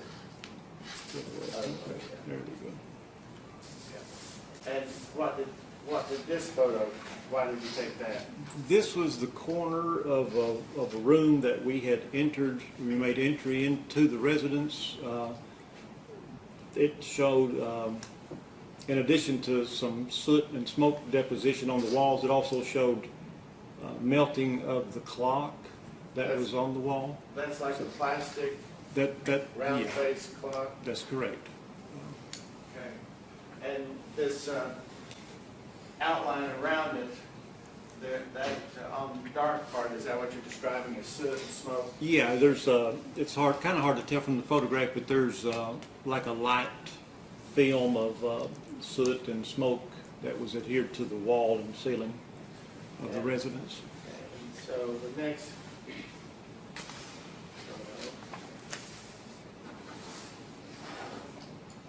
Now, where was this photo taken? This was again in the residence of Mr. King, and it was a piano that was, I think the kitchen and the kitchen, dining, and living areas was just one large room. It was all one room together. So you can see the kitchen cabinets, cabinetry in one part of the room, but there was a piano sitting next to the dining table. And again, it showed a lot of soot, smoke deposition on the walls and furnishings. In relation, looking at this photo, where would the body be when you found it?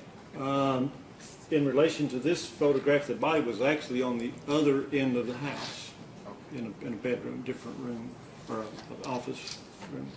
Next photo, please.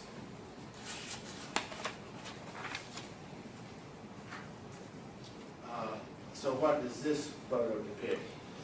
This photo depicts a couch that was in, again, the large room, kitchen, dining, and living area was one open room. This couch was more toward the end of the home where the body was located, and it had sustained, appeared to have sustained damage from a fire. And in relation to the body, where was the body from this photo? It was just beyond where the photograph. And you can point on your finger. Yeah, okay. It was just beyond. You can see there's a bedroom here. That bedroom is where the window was broken out of the home, where the ladder was at in the previous photograph. Another room in this direction was where the body was located. So it wasn't in this room, but it was in another room. Next photo, please.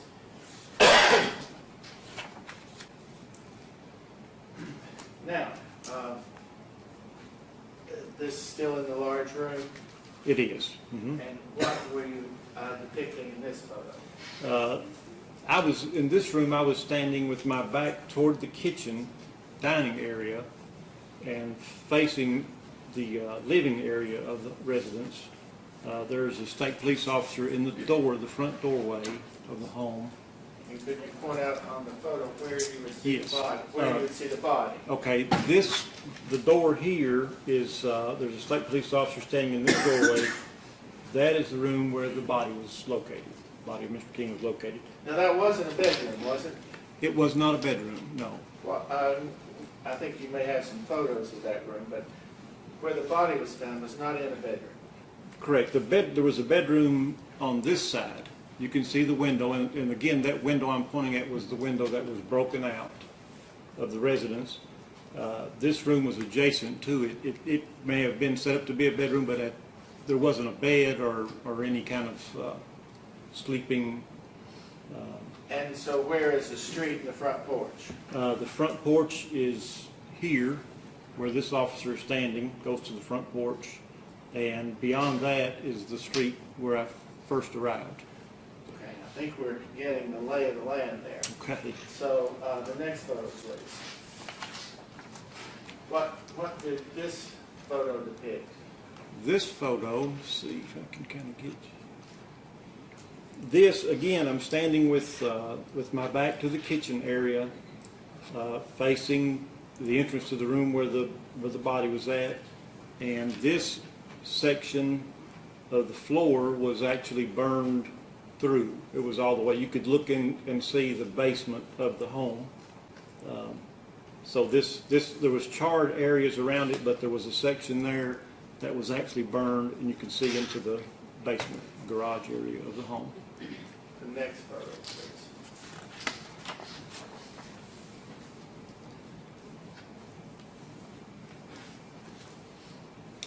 I may need to adjust the orientation of the photograph. I don't think is going to let us see. I don't know if it's saying. Identification on top, Chris, the top of the magnifier. Could be very small. Okay, I'm sending it to zoom back out. That's about as wide as it's gonna go, I'm afraid. I think it's good enough. Okay. So what does this photo here depict? At the time I took this photograph, I was standing in the doorway of the office, or the room that was shown on the left side of the living room photographs. And there was a filing cabinet here. This is a filing cabinet. This is Mr. King's body that's here in the floor. What else can you see in that photo? And of course, I think at some point in time, if these have been admitted into evidence, the jury can examine these photos. We'll have them where they can examine them. But if you will, just describe the scene that's here in the photo. Okay, there's a chair sitting here. I think a pair of boots was underneath the chair. There was a couple of guitar cases and maybe a guitar that was in this area you can see. Then, other than the filing cabinet and a couple of items on top of the filing cabinet. What is this area here? That was area that had some sort of a melted or burnt, partially burned material, which I believe was perhaps duct tape. It had the silver consistency of duct tape, and it had some fibrous materials in it as well. Then there was a couple of pillows here at the head, near the head of the victim. Were they pillows like from a bed? Yes, pillows. This is not the bedroom. Correct. That's the what's and you said looks as if it were an office. Yeah, there was a desk, computer, a couple of filing cabinets, maybe a safe. Were all located in this room. Looked to be more like an office setting than a bedroom. Next photo, please.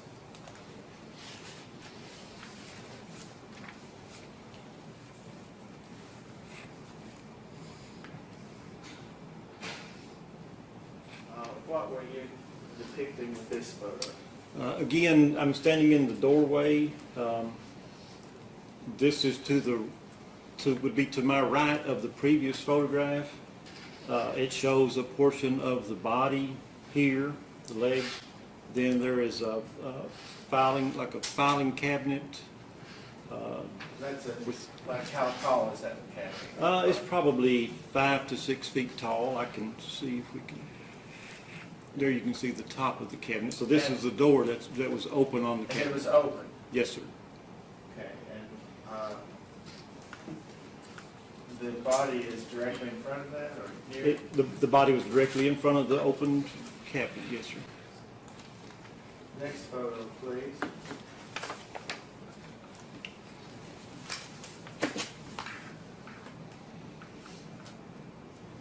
don't know if it's just too much light. Yes, sir. Okay. It's too much. I don't know, it's kind of washed out looking. So, get tapped into the dust adjusters.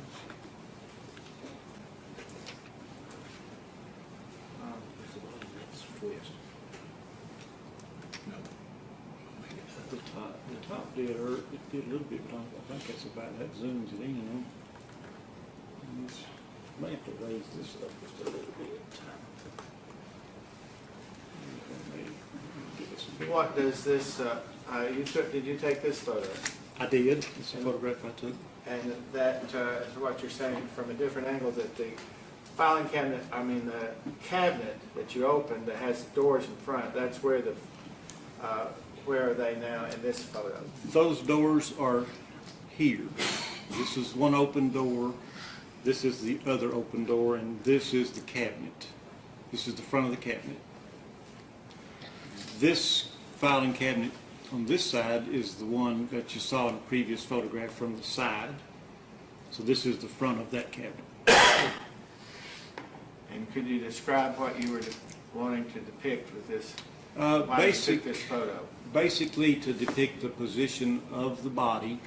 The feet were in this area. The head is in this area on this pillow. Another pillow was adjacent to that pillow. To depict the position of the body when What did you see in viewing this in person? Where was the fire in this area? Well, you mean the original the previous pictures that showed the fire? Yeah. Or Where were you identifying fire here? There was some clothing items on the deceased that appeared to be charred, even down around the leg area. The socks and things that were in that area appeared to be charred, along with what appeared to be duct tape on the legs and hands. But the pillow wasn't, was it burned? The pillow didn't appear to be burned, no. Did you collect the pillow and send with the body? Or what? I did not collect the pillow. The state police investigators may have collected the pillow. Let's see the next photo, please.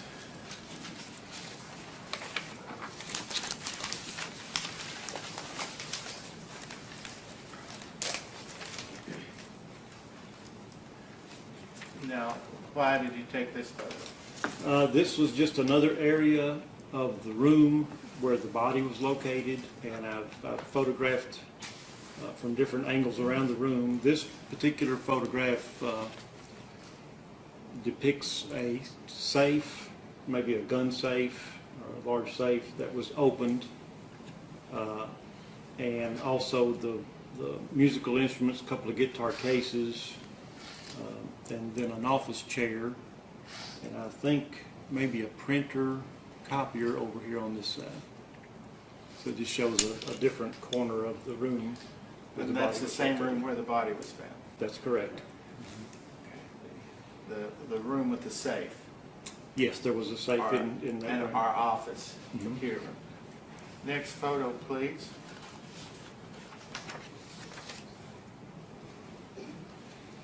Is this photo depicting the same room? It is. This photo was taken in the same room, just to the immediate left of the previous photo. You can see one of the guitar cases and guitars that was in the previous photograph. This shows a window, chair, a pair of boots, bookshelf. This was a closet door, and these are the pillows that were near the victim's head. This is the victim's head here. That and duct tape there, where was that on the victim's head? The duct tape that's here in the photograph? Yes, sir. It was, it covered an area from maybe the middle bottom of the neck up to the bottom of the nose, onto the bridge of the nose. It covered the mouth. Was it just on the face, or was it wrapped around the head? It was wrapped around the deceased's head. Now, you mentioned that there was blood. Is that what's depicted in this photo? Yeah, there's an area here on the floor near the victim's head that contained blood in various states of being dry, and some were still moist, but there was blood in that area of the floor. Was there blood on this pillow? There was blood on the pillow that's beneath his head, and there were portions of what appeared to be blood spatter on the other pillow. Had anyone moved this body? To my understanding, no, the body had not been moved once it was discovered prior to my arrival. So, and position it was in these photographs was how it was when I arrived. What does this chair, had it had any fire damage? It appeared to have some melting of the seat. There was a round substance that was on the chair, and I'm not real sure what it was. It appeared to be a roll of duct tape. It had the silver appearance as duct tape, and then the back of the chair seat had some melting of the material covering the sponge. This material here, this, as you said, gray, silverish round, had it melted? Yeah, it looked like it had been melted. It had been exposed to some heat and had melted, but it wasn't completely consumed with fire. And where it was on the seat of the chair that it was on, had that seat of that chair had fire damage? It did. It looked like the material covering the seat cushion, the sponge itself, had been melted and exposed to heat. Next photo, please.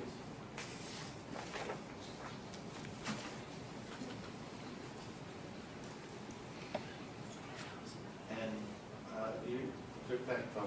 What was it to depict?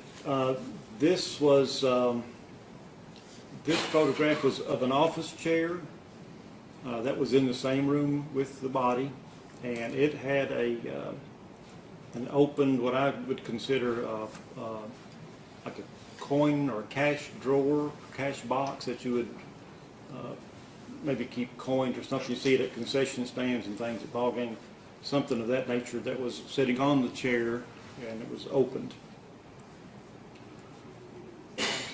Next photo, please.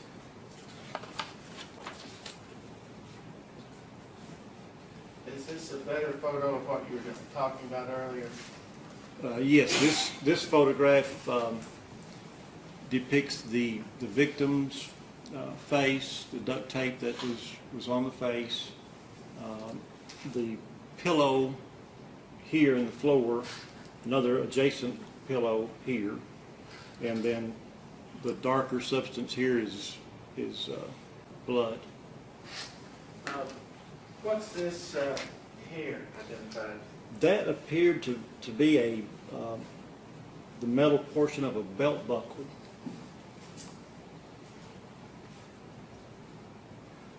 On the body, what did you observe? I know you didn't do the post-mortem examination, but in collecting the body, did you observe any belts or leather on the body? There was what appeared to be a belt that was in place around the victim's hands. I didn't see a buckle on the particular belt that was on the body's arms and hands. So that belt buckle could have came from that. Next photo, please. What is that a photo? This is a photograph of the pillow that was adjacent to the body, not the one that was beneath the head. And this is a defect in the outer cover of the pillow into the fibrous internal parts of the pillow, consistent with a firearm. Could you go back to your other photo where that you saw the whole pillow and sort of point out what that's a close-up of?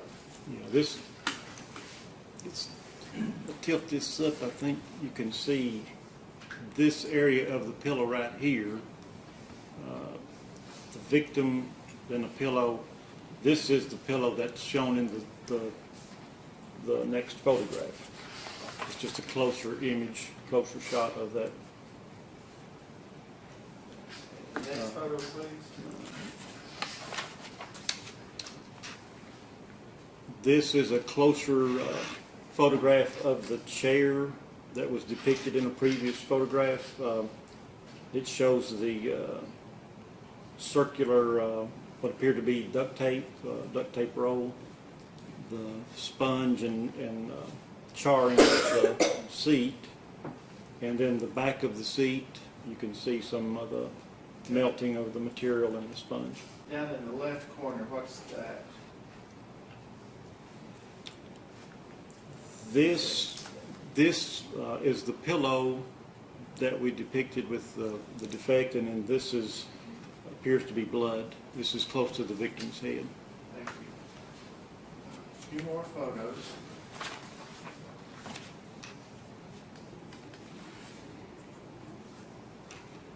This just depicts the victim from the opposite side that we entered the room. This was the side facing the main part of the room.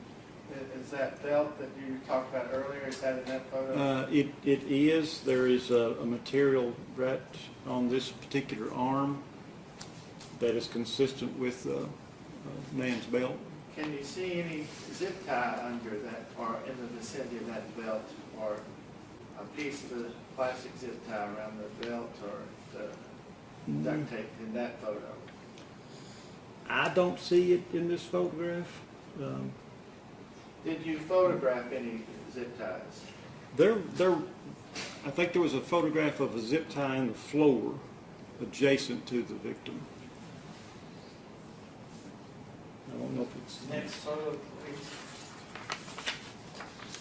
Oh, and what's this in photo of? Again, this is the what appeared to be a belt buckle. The belt would attach on this end, and then it had a little protrusion on this end that would go into the belt, into the hole of the belt. This is the edge of the pillow again. Next photo.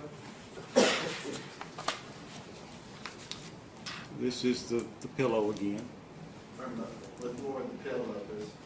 Yeah, this is the pillow that was adjacent. This is the pillow that the deceased's head was resting on. Next photo.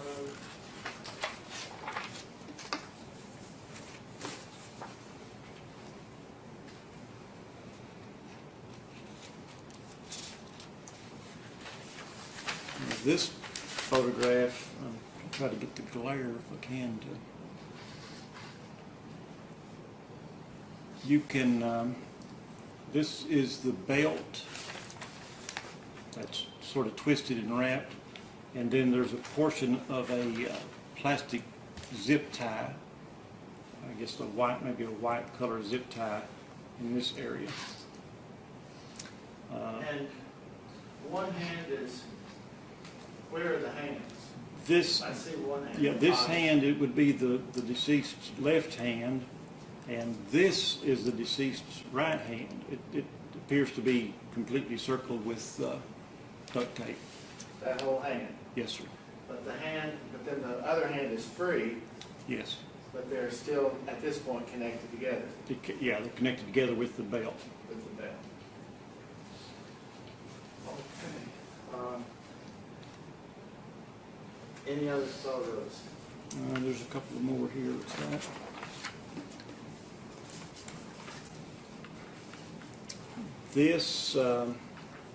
This photograph depicts the feet of the decedent. This area here is the inside of the door of the cabinet that was opened. This would be his right foot, and the left leg and foot down here. This had what appeared to be duct tape as well, but whatever material this was, along with the socks on the decedent, were damaged with what appeared to be heat-related damages, charring and melting. Next photo, please.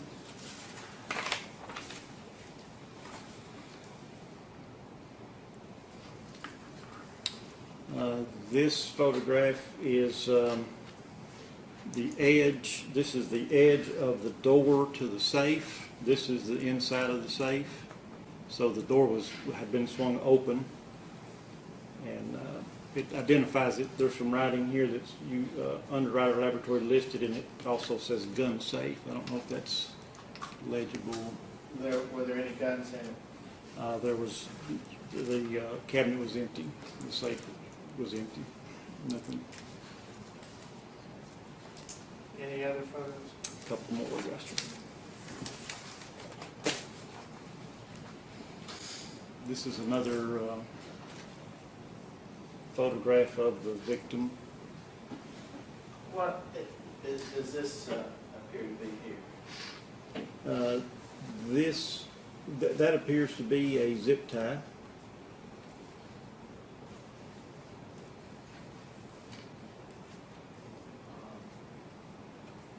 Any other significance in that photo that you took? Just a different different angle, I guess, of the body.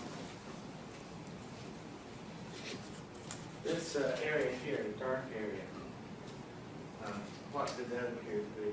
There was some along the right side of the body. There was some blistering and I guess charring. It appeared that it was exposed to some significant heat. And what was the condition of the floor? The floor had it had almost like an oily substance in the areas, and it also had some soot and I guess smoke deposits along the floor as well.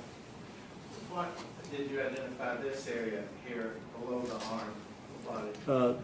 The dark area here is appears to be a shirt that has sustained heat and smoke and charring from being exposed to heat. Next photo.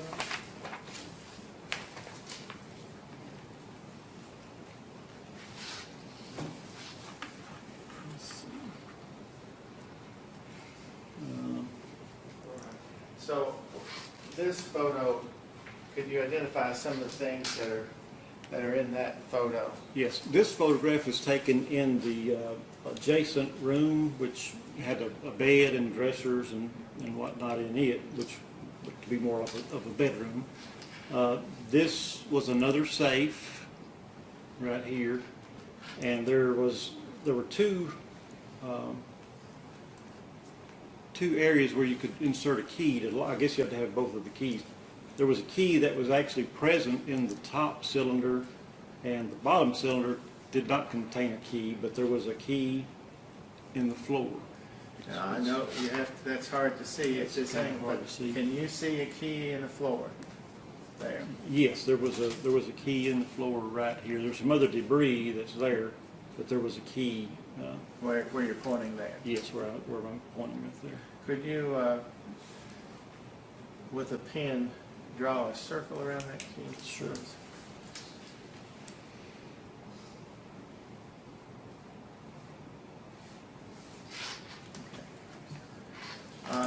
Did that look like the key that was up in the top lock? It appeared to be the same type of key that was in the top cylinder, lock cylinder. When you were there, was that safe open? Do you know if it was? I did not observe that safe opened at any point. I'm not sure if it was opened after You left it, yeah. but at the time it was in that condition. Exactly. But that was in a different room.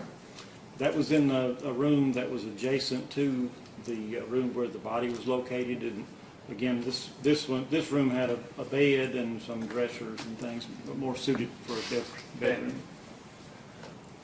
Another photo, please.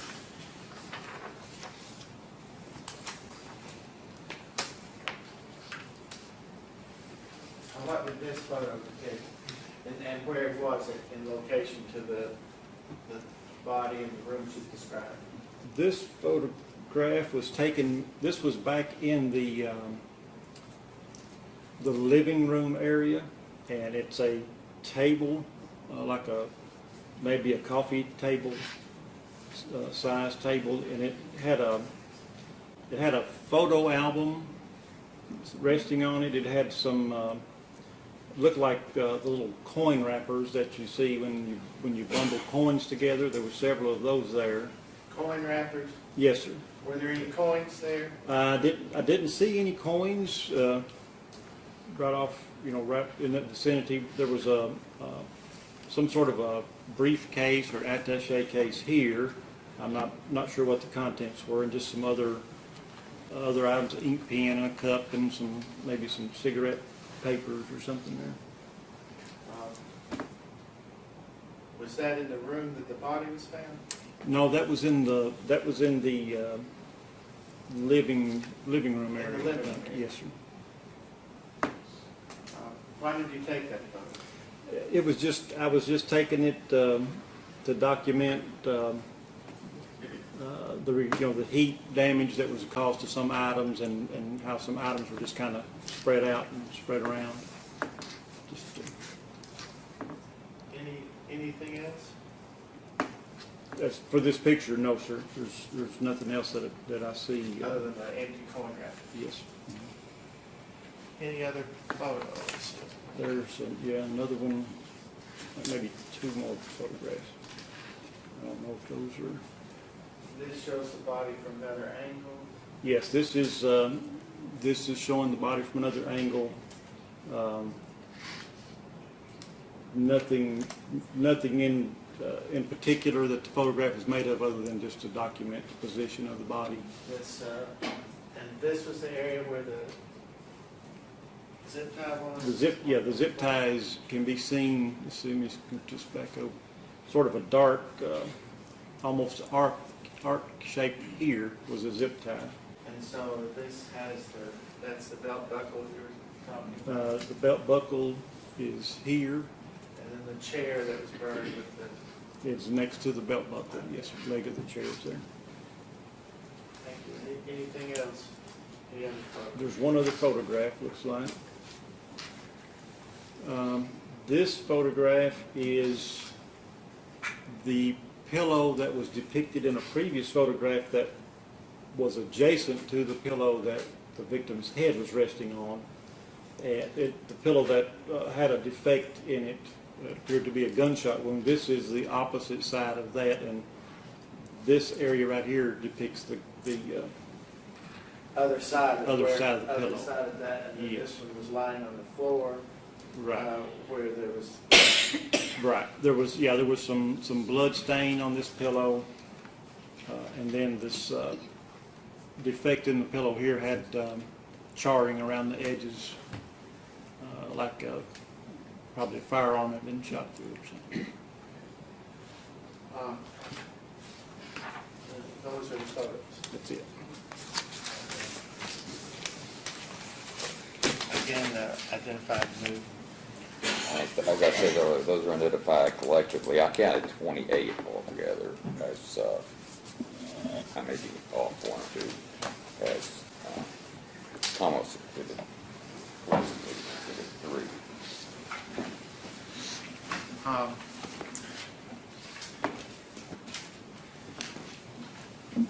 How long were you at the scene, Mr. Bianchi? My arrival at the scene was at 11:48 a.m. and I departed the scene at 5:27 p.m. So close to 6 hours, 5.5 to 6 hours. And how long was the body there that time as well? The body was there. The body wasn't moved until close to the time that I departed the scene. We basically left everything as it was until each person who had a responsibility to investigate was able to be there. We're in no hurry to move anything. We wanted to make sure that everything was documented properly before we left the scene. So you testified earlier that you collected the body, you transported it to Frankfurt to the medical examiner's office. I transported it from the scene, and another person transported it on to Frankfurt. Yes. And at some point in time after that, you received, if I may approach, you received a report back from the medical examiner? Yes. Who was the medical examiner? The medical examiner that performed the autopsy on Mr. King was Dr. Kristen Roth, R-O-L-F. Dr. Roth, some days later gave you a report of her examination. Correct. And then what do you do with that information? I use the information from the medical examiner's report to complete the certificate of death. And did you do that in this case? Yes, I did. And what was this, does the certificate of death for Ronnie King state? It states that the cause of death was a brain injury due to a gunshot wound of the head. Were there any contributing causes?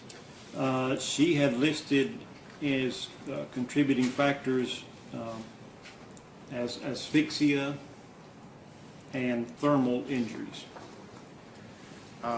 Now, does that death certificate have the time of death or anything like that on it? There is a place on the death certificate that the person certifying the death is to list either the actual or presumed time of death. And it's a common practice for coroners in the state of Kentucky to list the time that the person was pronounced dead, which is the time either a physician or if they come to the emergency room, the physician will pronounce the death once they determine the person is deceased, or for the coroner or other official, when they arrive at the scene and see the person, we document that time as the time pronounced dead. So when it's a coroner who's pronouncing death, that time of death is based upon the fact that when in Kentucky, when you get there. Basically, that's the time that we You don't try to come up with any other time. It's basically when I get there in Kentucky, when I get there and it's the coroner pronouncing it, it's the date, it's the time that you're there. Correct. So what was the time of death here for Mr. On Mr. King, the time that's listed on the death certificate, it's listed as pronounced at 11:50 a.m. On what day? On February the 18th, 2013. So you make no call as to how long the body had been dead. Correct. In your experience as a coroner in collecting bodies, what would be the range of time? Typically, what we do is if we can determine when an individual was last known to be alive, we take that time and create a window which it goes from the time they were last known to be alive to the time they were found deceased. And we can look at different different signs to determine if the death may have occurred closer to the time they were last seen or closer to the time they were found by characteristics of rigor mortis, the stiffening of the body, or the blood settling to lower parts of the body once the heart stops beating. Those are some of the things you can look at. There are some environmental factors, the temperature of the body, but if they're inside a home and they're covered with a blanket or whatever, that it's variable. A lot of variables. There's been a fire. And yeah, in case of a fire, you've got exposure to the heat, which can accelerate some of the other signs that you typically would look for to help determine the time interval from the death. And in this case, where he had been exposed to the heat, even the blood that was present on the floor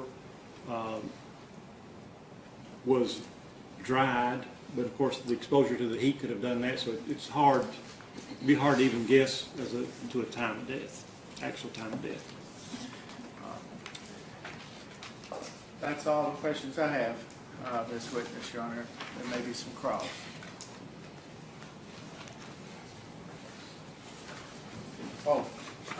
Death certificate.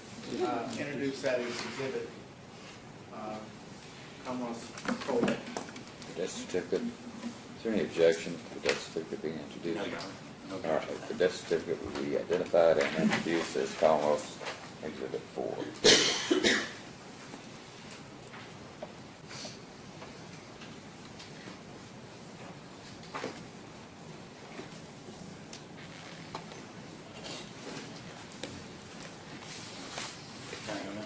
Yep, go ahead. Okay. So you're the coroner, is that correct? Yes, sir. So Mr. Lee said earlier, sometimes I have to ask questions that have pretty obvious answers. So that's just part of it. But you took all of those pictures that we saw today, right? I did, yes, sir. Did you take those with a camera? I did. Was it like a handheld camera? It was a Canon 5D Mark II digital single lens reflex camera. Was that your camera? It was, yes, sir. Okay. I have in my notes that you arrived at 11:48 a.m. I just have a few questions about those pictures. You said earlier, I think, we wanted to make sure everything was documented. So I guess my question is, the we is you who took the pictures. Did you take those pictures on your own, or were you directed to take them? No, sir. Since I have served as coroner, I typically take my own photographs, and that's based on the fact that it's difficult to get photographs from the state police. So I learned early on that if I need to document something, I needed to do it myself. So that's been my practice throughout my careers. But you're not a police officer. In Kentucky, I'm a bonded peace officer, I guess they call it, but not police as in Kentucky State Police. No, not. And you're not a trained investigator? I'm elected coroner. I've fulfilled the required training elements of that office. Yes, sir. Great. So each one of those pictures was taken with a purpose, right? Pretty much. I mean, some of the pictures I may have taken just to document the area of where the body was at, or the outside of the house. I mean, they were taken as part of my investigation as coroner. Okay, and Mr. Boggs touched on it, but I want to make sure, I guess as coroner, nobody can be pronounced legally deceased until you get there, right? Unless they die in a hospital? There are different scenarios in the state of Kentucky where a person can be declared dead. One is by a physician. Another is in case of a hospice patient who may die at home. Oh, yeah. That doesn't necessarily involve the coroner's office. A lot of people think if you die outside of the hospital, it's automatically a coroner's case, but that's not necessarily the case. But it's not your job to determine exactly when someone died. It's not really something that we are trained to do. And there's so many variables in signs of death and the time interval between the person dying and them being found. There's lots of things that can influence that. So again, it's been my practice. The formulation that the medical examiner's office recommends us to place on the death certificate, I usually follow that. It's hard for us to determine an exact time of death. Yes. Okay. And you mentioned that you were the owner of the Everett's Funeral Home?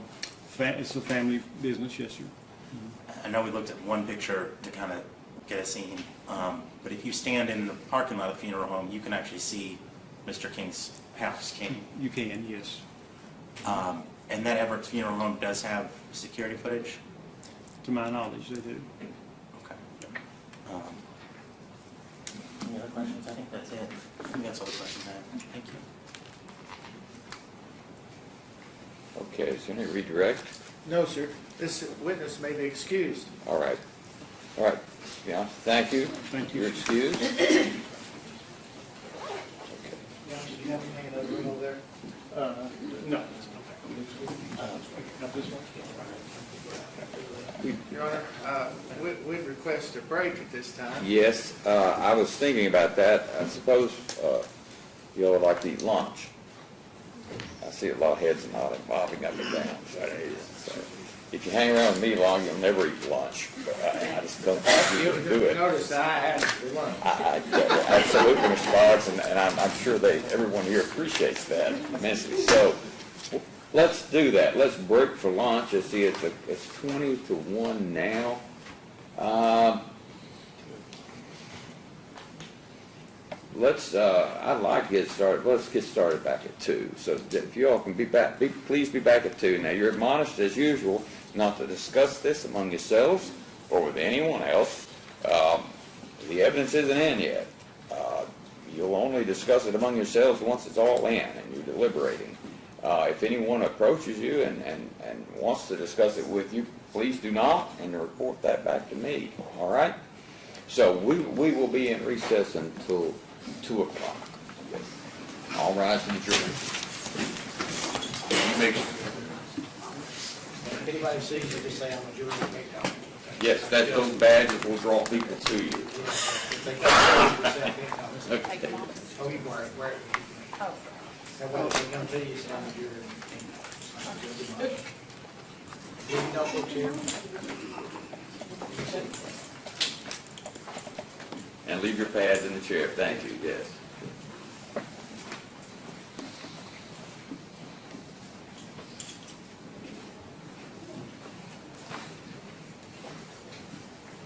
All right, we will. Don't break that. We've got a couple witnesses, we subpoenaed people for the 11th based on our original court date, and so, and asked for them to recognize for the 14th. It sounds like we're on track. Most of the experts on that. Let's recognize them. How about tomorrow? Tomorrow we've got Commonwealth witnesses. All day, you think? Plenty of Commonwealth witnesses. All day, you think? We'll recognize them for Wednesday. Yeah. We're going to move this along. Hey, y'all. They ain't grabbing the hug or anything? We'll deal with that a little bit later, Mr. Shell. Okay. It's this gentleman. All right.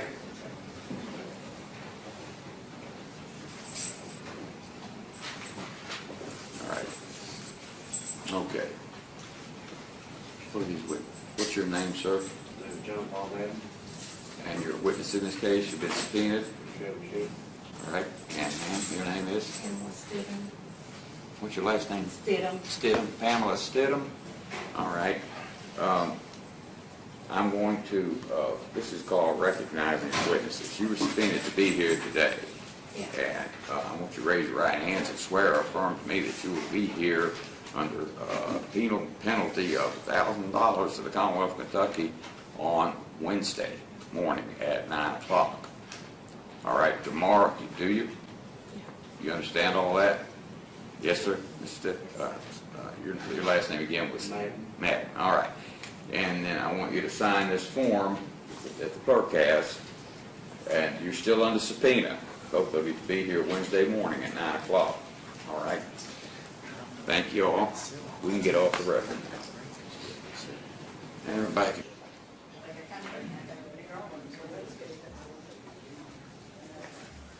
It's different.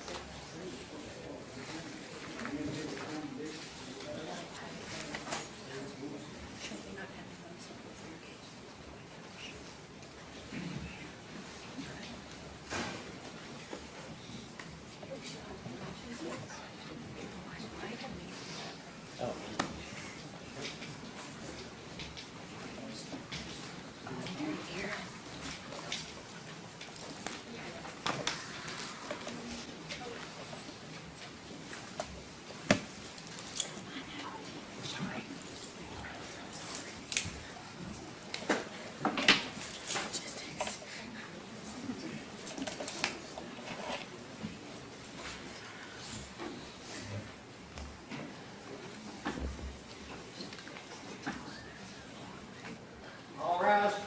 Ready for the now session? All right, be seated, folks. Hope everybody got a good lunch. Does the jury have anything to report to me? All right, very good. All right, Commonwealth, call us next witness, please. Yes, Your Honor. Commonwealth calls Randy Gabbard, Randy Gabbard. Texas State Police. Judge, I will inform the court, we are going to be utilizing the television once more. And I believe this is called an Elmo, is that what that's called there? I think it's called, yeah, an Elmo or an Otto or something. Whatever that contraption is to put the diagram up on the TV. Okay, all right. So we need to move that, the TV forward a little Please, bit in Your a Honor. moment. Yes. All right. You Randy I ever? think it doesn't have to be as far forward as it was the last time, so that defense counsel and defendant can see it, as well as the jury, where they're situated. You swear or affirm any testimony you give today with the whole truth, nothing but the truth, so help you God. All right. Your Honor, may I approach the clerk? Yes. Can I ask this to be marked as Commonwealth's exhibit? I believe it's fine with it. Go ahead and review it, it's a two-page.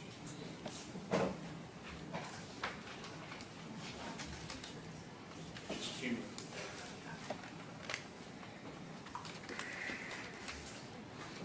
Your Honor, having previously spoken with the counsel, I would move to admit this Commonwealth's exhibit 5. Which is? This is the state fire investigation by the state fire marshal. It includes a diagram made by that individual of the scene. All right. Is there any objection to the that document being introduced that's identified as Commonwealth's Exhibit 5? No, Your Honor. All right. It's introduced as. Thank you, Your Honor. Your Honor, may I approach the witness? Yes, you may. Wait, let you hang on to this thing. Okay. And you're going to be using that specifically for the diagram when we're asking questions about it. Okay.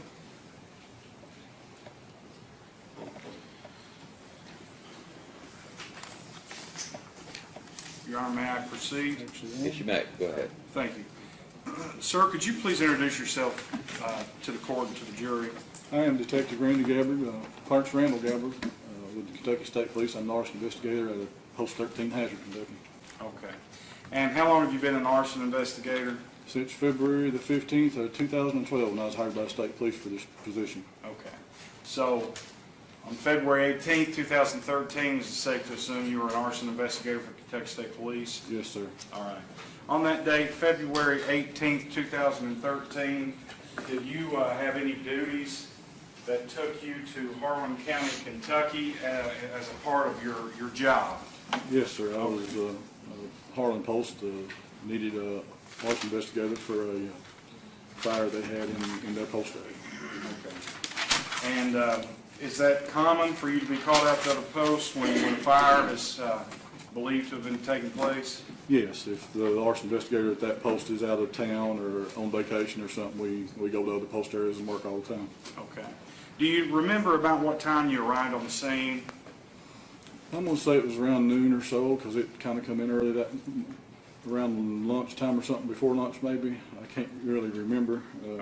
My report is not up here. Do you have a copy of it? I may have the times noted on it. Sir, I can, Your Honor, may I approach Yes. so that he may refresh his memory there? Don't read from this, but you're feel free to refresh your memory.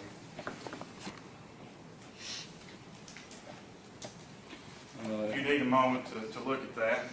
Yeah, it says I arrived on the scene at approximately 4:44. Okay, do you remember arriving I mean, on not scene? 4:44, 2:44, 1,444 hours.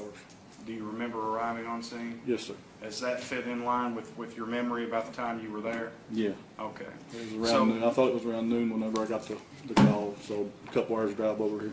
Okay, and you came from Perry County? Came from Hazard Post, yes. I was on Okay. post that day. All right.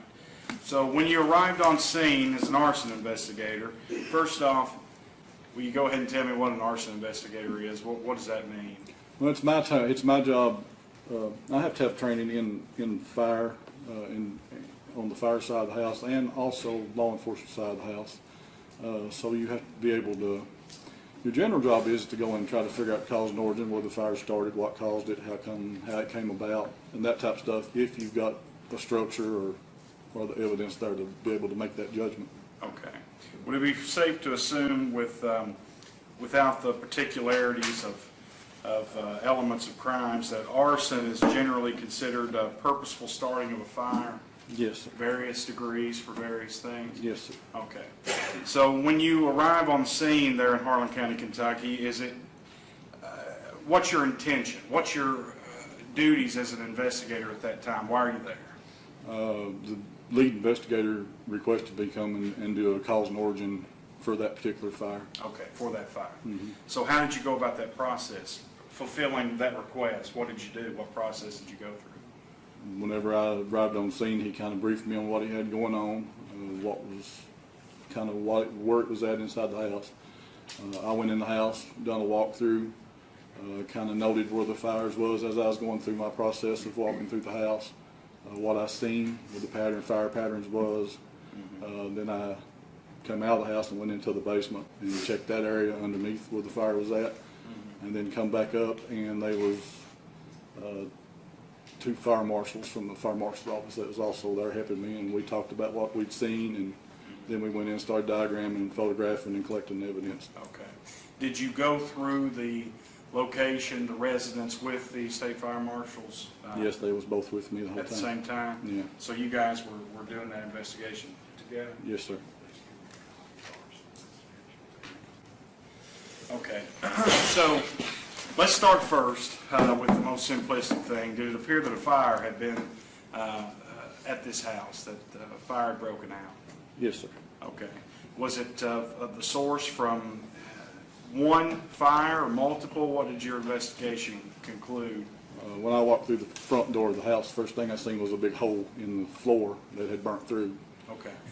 Let's stop you right there. Let's Okay. try and position this diagram to where we can get it on this TV, if you can do that. Okay. So Can you I'm see going it to give you a good peek. enough May I for that? approach? Hey, Kobe, can you push that out just a little bit for he can see it? He's just about out there. Down that way a little bit, maybe. Yeah, you're good. We've seen it. All good. Your Honor, may I approach the witness Sure. with a pen? Might be easier to see your finger. Use this pen when we're talking about stuff. If you could, you just said that you walked in, the first thing that you noticed was a big hole in the floor, is that right? Yes, sir. Okay, could you inform the jury using that diagram? First off, take a look at that diagram. Do you remember the scene? Yes. Is that a fair representation of the scene as you recall? Yes, sir, it is. Okay. So your pen, where it's pointed there, Yeah. can you describe what that is? That is the hole in the floor that had burnt through into the basement. Okay, so is that labeled with a number? That's number 1 on the diagram. And is this the number here? Yes, right beside of it. And this right here, is that what you're referring to as the hole? Yes, sir. Okay, so what's the significance of a hole in the floor? The hole in the floor happened whenever the recliner had burnt. What happens is sometimes, not all the time, but sometimes, I've seen it several times throughout my years of being involved with fire, all the stuff inside of it, all the padding and the stuff burns and it melts, drops down on the floor, burns a hole through the floor, and eventually gives way and it falls down into the basement. Okay, okay. So the fire there where this hole is and where the chair is that you're talking about, is that an independent source of fire? I think it is, yes. Okay.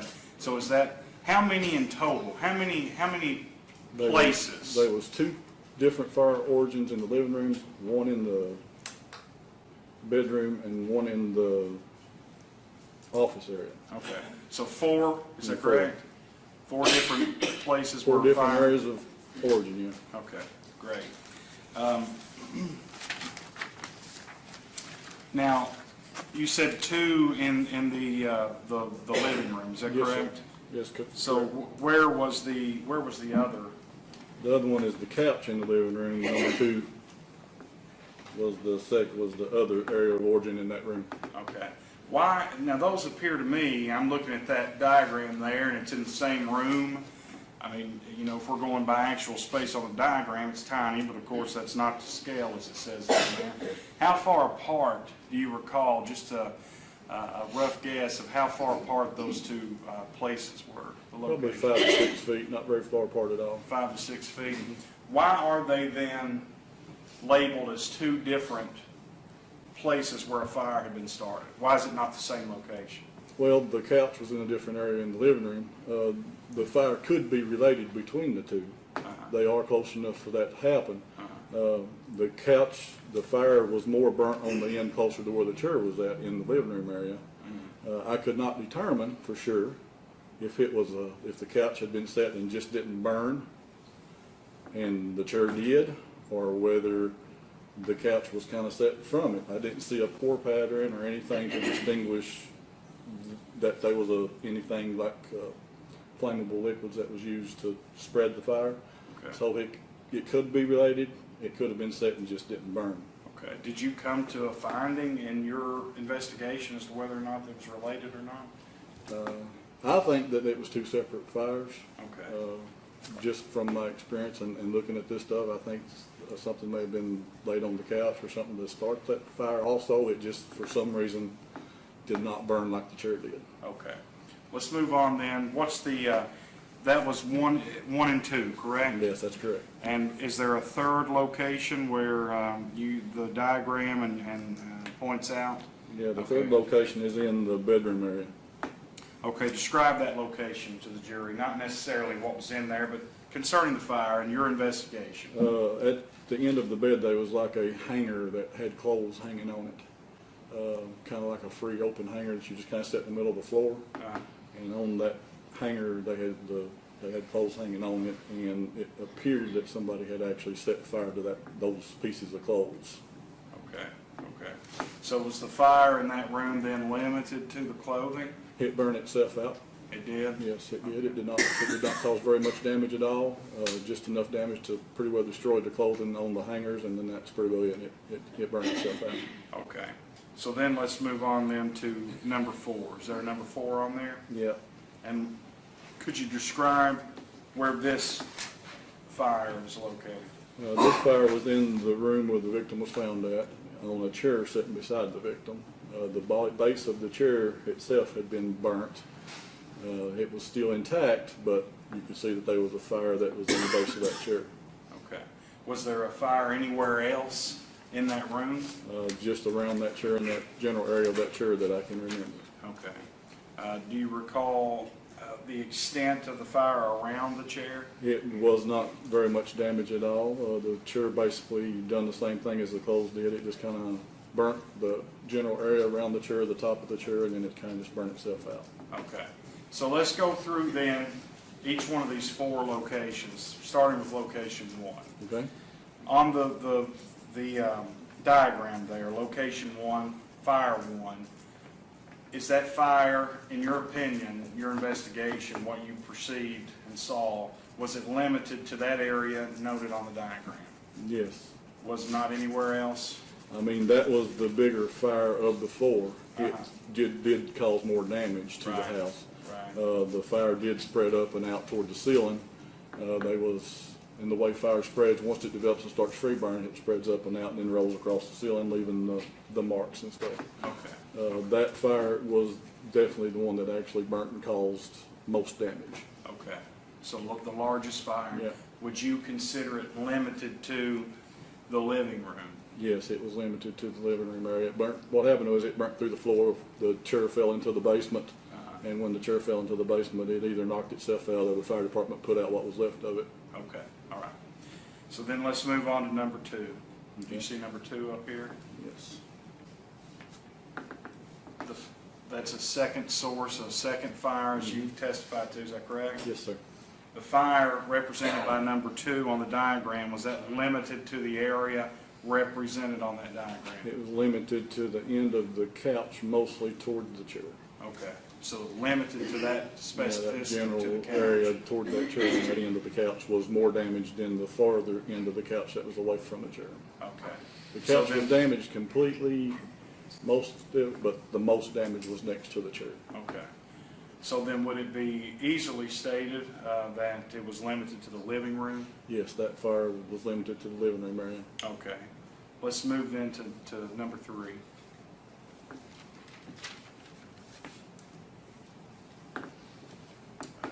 Let's talk about that. Is that a third source of fire? Yes, sir, it A is. separate source? Separate source from the rest of the house. Okay. And what room is that located in? That was in the bedroom where the clothing was hanging on the racks. Okay. Is that fire number 3, was that limited to the bedroom That where the was clothes were limited. hanging on the racks? That was limited to the bedroom and the clothes that's hanging on the racks and did not cause a lot of damage in that room. Okay, is this the one that you stated had burned itself out, Yes, clothing? I think it burned itself out prior to the fire department arriving. Okay. Let's move to number 4 on the diagram. This a fourth source This fire? is a fourth fire, yes. Okay, independent source of fire? Independent source of fire in that room. And what room is this in? It was in the office room where the victim was found. Okay. And the fire there, where was it limited to? It was limited to the chair and the area around the chair. Okay. Did not encompass the entire room? No, sir, it did not. Okay. Go ahead and talk a little bit then about your investigation and your results, leading up to your results, okay? You talked about your career as an arson investigator. I believe you said 2012 you started? Yeah. All right. Talk then about your investigation concerning this case. As far as that, once we went through the area, we seen all the fires, where they were located at, what we seen. Then we backed out, went and got some cans, some arson cans to collect some evidence in. Come up with kind of a game plan, who's going to take photos and who's going to do all that, and then we went back in and just went to each individual area, took samples of that area, photographed that area, and documented it as we went back through each one of them. Okay. Were you able at this point in time to determine, based upon your experience, whether or not you believed any type of accelerant was used? I do not believe there was any accelerants used. I think it was just open flame to available combustible material. Okay. Basically, take a cigarette lighter and light something with it. Okay. All right.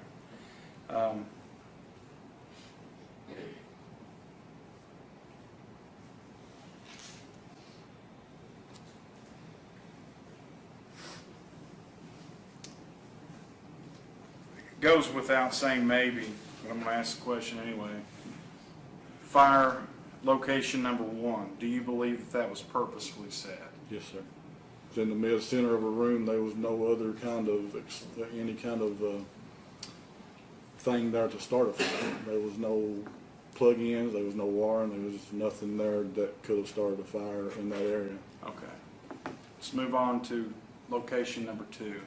Do you believe that was purposefully set? Yes, I do. There's no ignition source there either. Like I said, I couldn't determine for sure if it was started from one or whether it was individually started in that particular area, because they was close together, and it could have possibly came from the other one, but from the way it looked to me, it was probably started at a separate point. Location number 3, fire number 3. Do you believe that was purposefully set? Yes, I do. Total separate part of the house, not affiliated with the living room area at all, no other kinds of ignitable sources there. Just some clothes hanging on the rack that had burned off and fell in on the floor. All right. Fire location number 4, fire 4. Do you believe that was purposefully set? Yes, then again, another part of the house, not related to any of the other 2 sections of the house.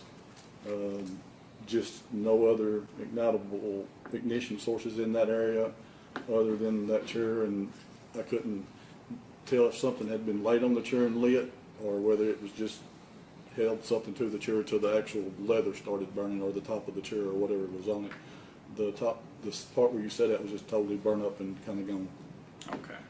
So we have 4 separate purposeful fires, in your opinion, set within this one location, this one residence, correct? Yes, sir. Why in the world did the house not burn down? The house was a newer constructed house, very airtight. Probably more than likely there was not enough fuel there for it to start.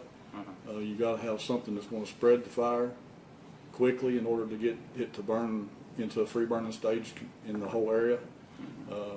There just was not enough fuel or enough fire introduced to actually get it all going. Plus the house is very airtight, so once the chair started burning, it consumed a lot of the oxygen. Okay. Now, you're an arson investigator. You just told us some stuff about why this fire in particular, these fires didn't work. With your experience and know-how, do you believe that if you attempted to, that you'd be able to burn that house down if you set fire to it, and your intent was to burn it down? If your intent was to burn it down, Objection. Sorry. Just approach, please.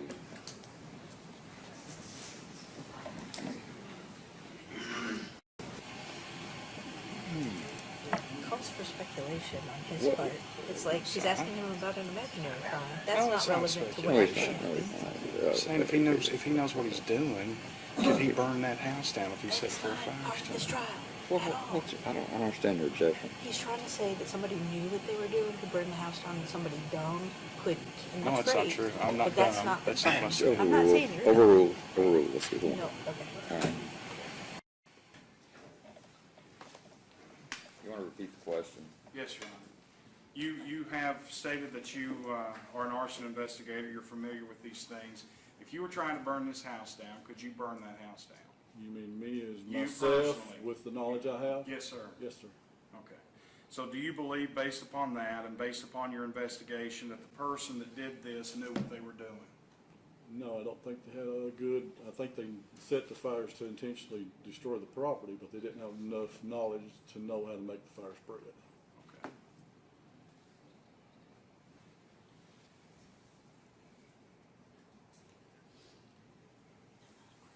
Pass the witness, Your Honor. Cross-examination.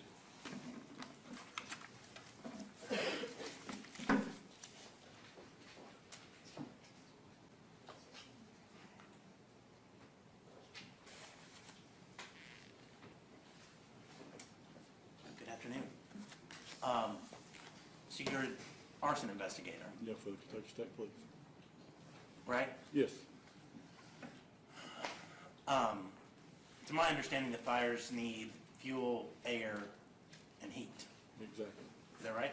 You gotta have the three components for the fire to And that's how fire burn, spreads, and that's how to fire continues. successfully burn. And we heard your investigation in this diagram here. When you were making your findings and you were doing your investigation, I guess, when did you make your conclusions? When did you finish your report? Repeat that, please. When did I finish what? When did you finish your report? I actually finished my report a couple of days later and turned it in, but at that day, if that's what you mean, once we'd done our walkthrough and seen the different areas, and then we got together, went back in and examined each area, then we determined that there was 4 separate fires in 4 separate places. 4 separate fires in 4 separate places. Yes. Okay.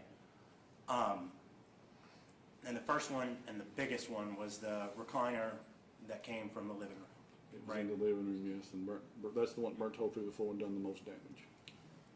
And if I understood your testimony, in your experience, a lot of times the recliner will burn and then it'll drop down, burn the floor, Yes, I have seen that before, and then drop down to the basement. yes. And you, in your investigation, you collected samples from those 4 different starting points? Yes, we did. And then, so that day where you were walking around and you were looking at these 4 different starting points, that was pretty much the end of your investigation, right? Yeah, whenever I was done with that, I handed the evidence we collected to the case officer and returned back to Perry County, back to Hazard. Okay.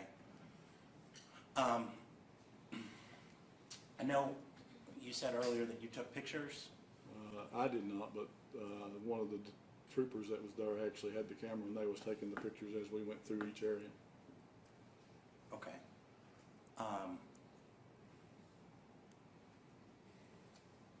So when you arrived to this place, it was at 2:45, that fire was already out, right? Yes, sir. Fire department had already been there, put the fire out. And I'm sure you talked to the fire department about the fire. I did not speak to the fire department myself. I think one of the fire marshals did actually have a conversation with whoever the officer was in charge, but he beat me to the scene, so he filled me in on what had happened whenever I got there, as far as what that officer in charge had told me. Okay. I'm obviously not a fire expert, but there is a thing, correct me if I'm wrong, if, say, area is enclosed Yes, sir. and there was a fire started in it. Okay. So we have a heat and we've got a fuel source, Yes. okay? At some point, all the air in that area sucks out or is used up by the fire, right?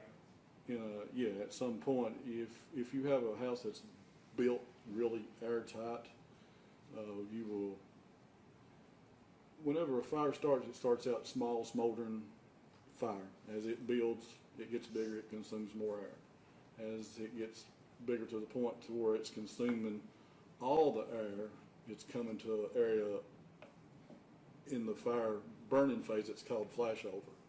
Flashover. Yeah. Once you get to flashover, basically you're at the point to where the whole room is superheated and the whole room kind of, the tops of the desk, the chairs and everything around is kind of all envelops in fire at one time. That's called flashover. This house did not make it to flashover. And this house didn't? No. Would you say that's because the chair dropped down? I think it's because the chair dropped down and the couch and stuff just didn't have enough fuel and enough heat to actually free burn. Free burn is whenever it's burning and it's taking up all the air. Was free burn where the air goes up and out, or the fire goes up? Yeah, it goes up and spreads out, rolls across the ceiling, and starts consuming all the air, all the oxygen in the area. Okay. So really the purpose you came from Hazard to Harlan to determine if it was an arson, Correct. right? To do And a in cause your and origin. expertise, this was an arson. Yes. But you didn't come down here to determine what time the fire started, did you? No. I just come to do a cause and origin, and that was my part I was doing. I'm sorry, I just come to do the cause and origin of the area, and then I was finished with my part of it. and that's all you did? Yeah, that's all I did. I done the cause and origin, give the cans and the material we collected to the case officer, and told him to give me a call, and I would get him a report rolled up and add it to his case file. Have you seen a video of Mr. King's house from the morning of the 18th? No, I have not seen no videos. Okay. If I told you that on that video, at one point in time, there's a plume of smoke, Okay. and then 3 hours later, doors open and there's a lot more smoke, Okay.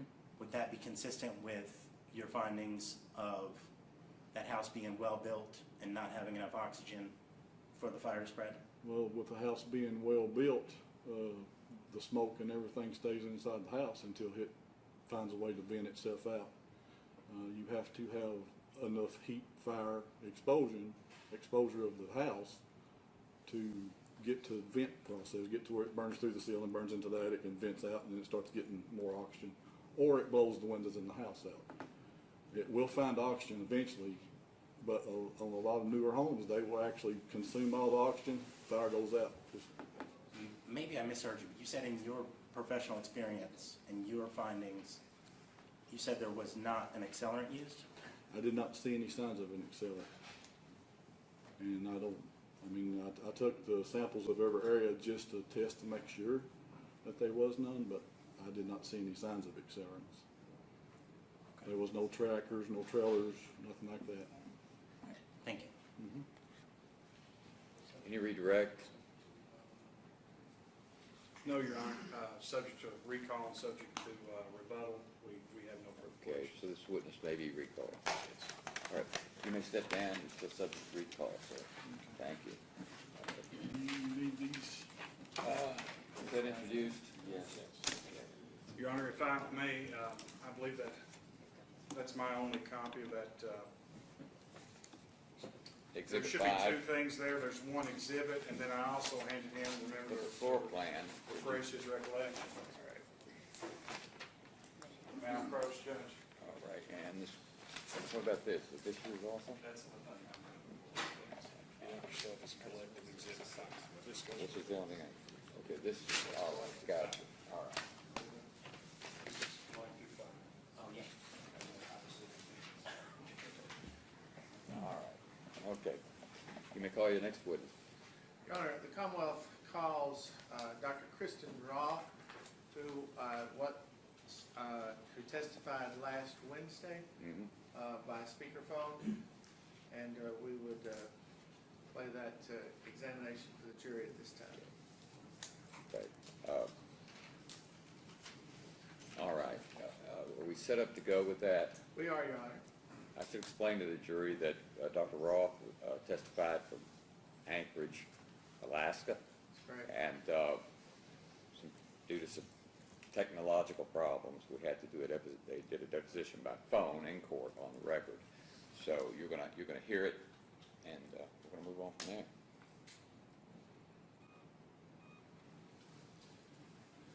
Should be ready to go, or we could, we'll see if we need to adjust the volume on that. We're up as high as we can go here, we'll see.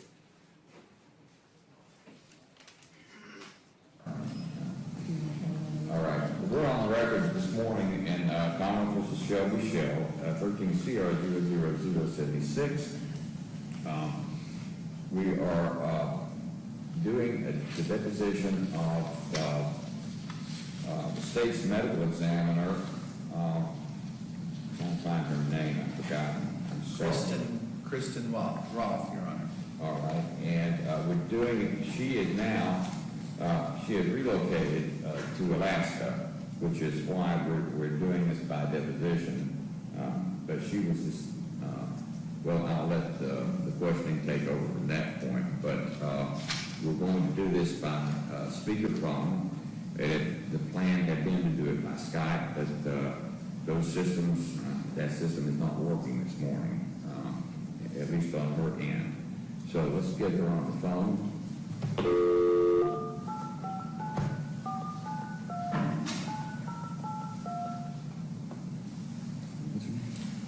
R-O-L-F.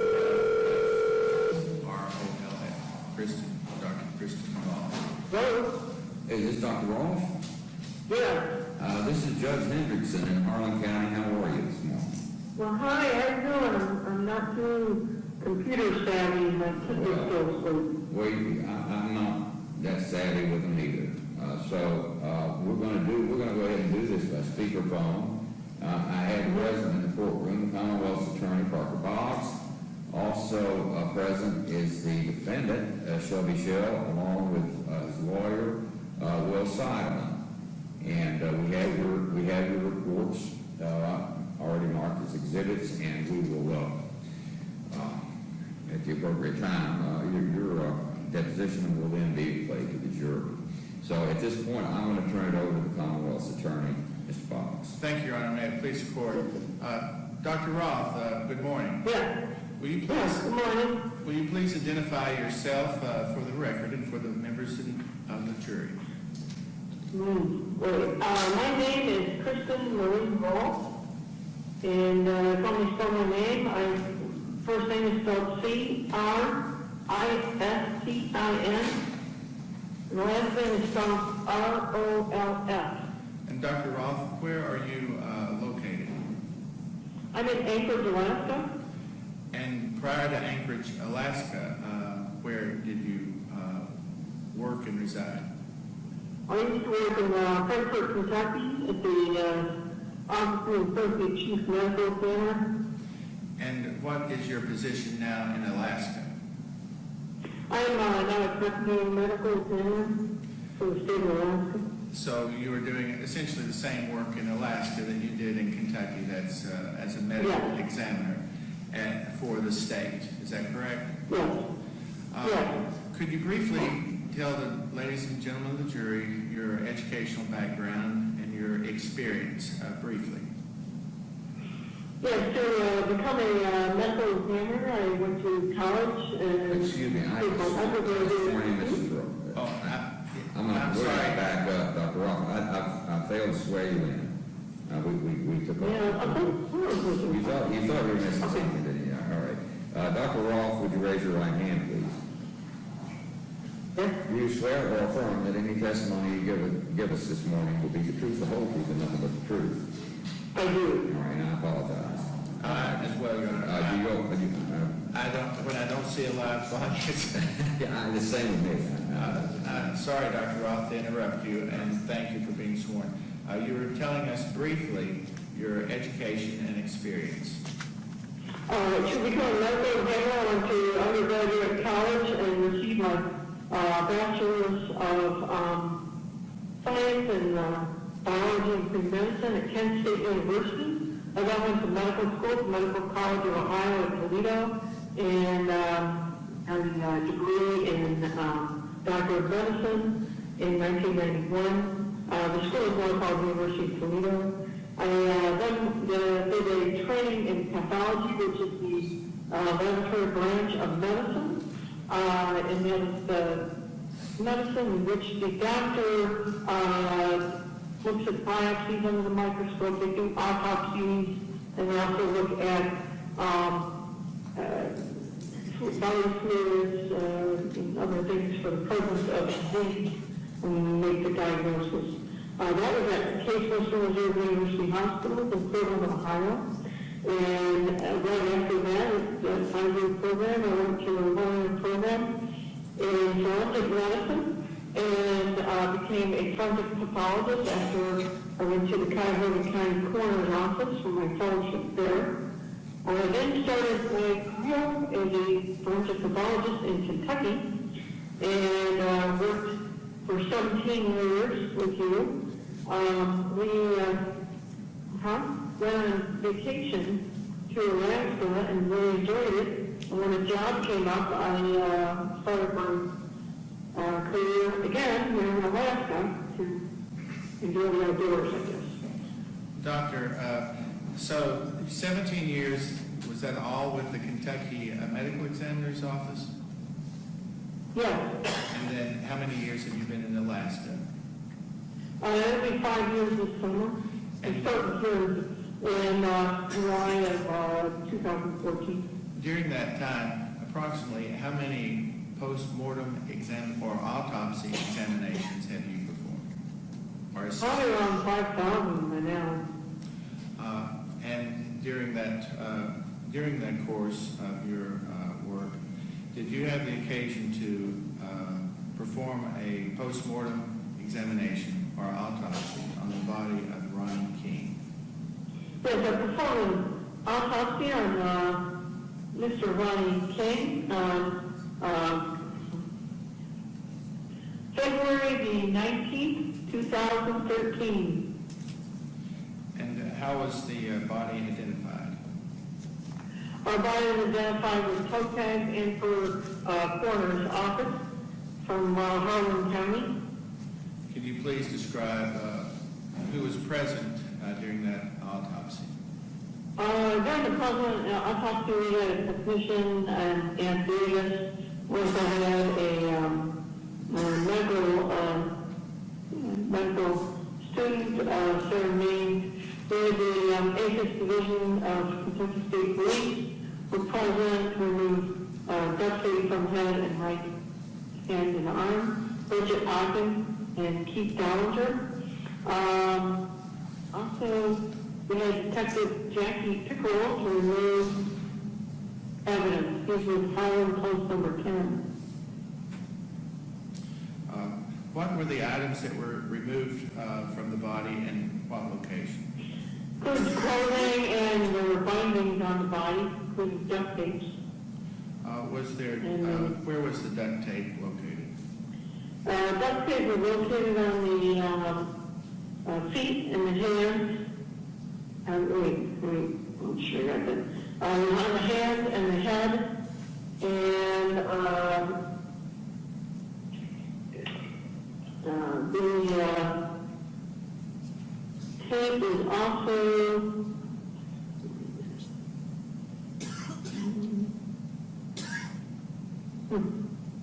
so make sure it's on the legs on it. One duct tape material taped on both ankles, and there was a pair of men's briefs or some old down that was also mixed in with this duct tape material. Was there duct tape over the face? Yes, it was wrapped over the face, from the top of the chin, over the mouth and the nose, and it stops just below the eyes. Were their glasses... Covered both ears, too. Yeah? Covered both ears and the nose? It encircles the head. Encircled? Probably about 5 times. The duct tape was about 5 times around the nose, the mouth, from the eyes down to the chin, essentially. Is that what you're saying? Yeah, in circles, like you went around the head multiple times. Were there glasses on the scene? We had a pair of wire red glasses on his head. So did you perform an internal examination? There's an internal examination, well, an external examination of the body. External. I'm sorry if you couldn't hear me. I asked you, did you perform an external examination? And could you? And we'll look at the surfaces of the body for evidence of injury and what items of material and clothing around the body. Were there areas of injury? Yes. There was evidence of blunt force injury, which included a 1 by 3/8 inch brown square-off abrasion in the skin below the left knee. There's somewhat bluish discoloration underneath this, indicating a contusion or a bruise. The skin below the right knee showed a crescent-shaped 1 by 1/4 inch parchment-like abrasion. So there was the redness, hyperemia, but there was slight redness around it. in layman's terms, would that be described as two skinned knees? Well, I'm sorry. How would you describe that in layman's terms on the knees? I had a skin scrape on both knees. Did it appear to be relatively fresh or new? They appeared fresh. Was there any skin blistering? Was there any blistering on the skin? That would include in the thermal injury and in the thermal part of the thermal injury. He also showed petechia with the small hemorrhages in the conjunctiva, which is in the eye. And he had somewhat reddish discoloration on the neck. Could you tell the jury the significance of the petechia that was around the eyes, and what does Yeah, that they had leads mean? with pressure applied to the head area, possibly from trying to breathe over from the materials around the face. It's indication usually of some type of suffocation or smothering. Smothering, suffocation, strangulation, that type. Is that where you see petechia? Yeah, so it increases the pressure, blood pressure in the head, and causing the small capillaries to break. So it's like a red or bad bruise. I'm not trying to put words in your mouth, but if you could explain that to the jury. It's a tiny hemorrhage, a small dot of hemorrhage that is created as a small vessel bursts or breaks. And so how was that significant to you as you examined him? Then the background of the duct tape around the head, face area, and these petechia, it suggested he had been smothered or strangled somehow. Doctor, did you also, you said there was, you examined clothing, or there was some clothing on the body. Could you describe that for the jury, please? Yes, he had clothing on the body, including the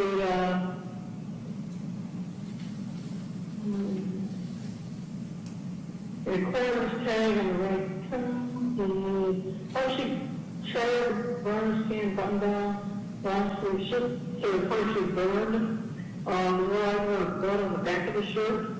The front of the shirt mostly burned away, and it's brown. You're saying the shirt was mostly burned away?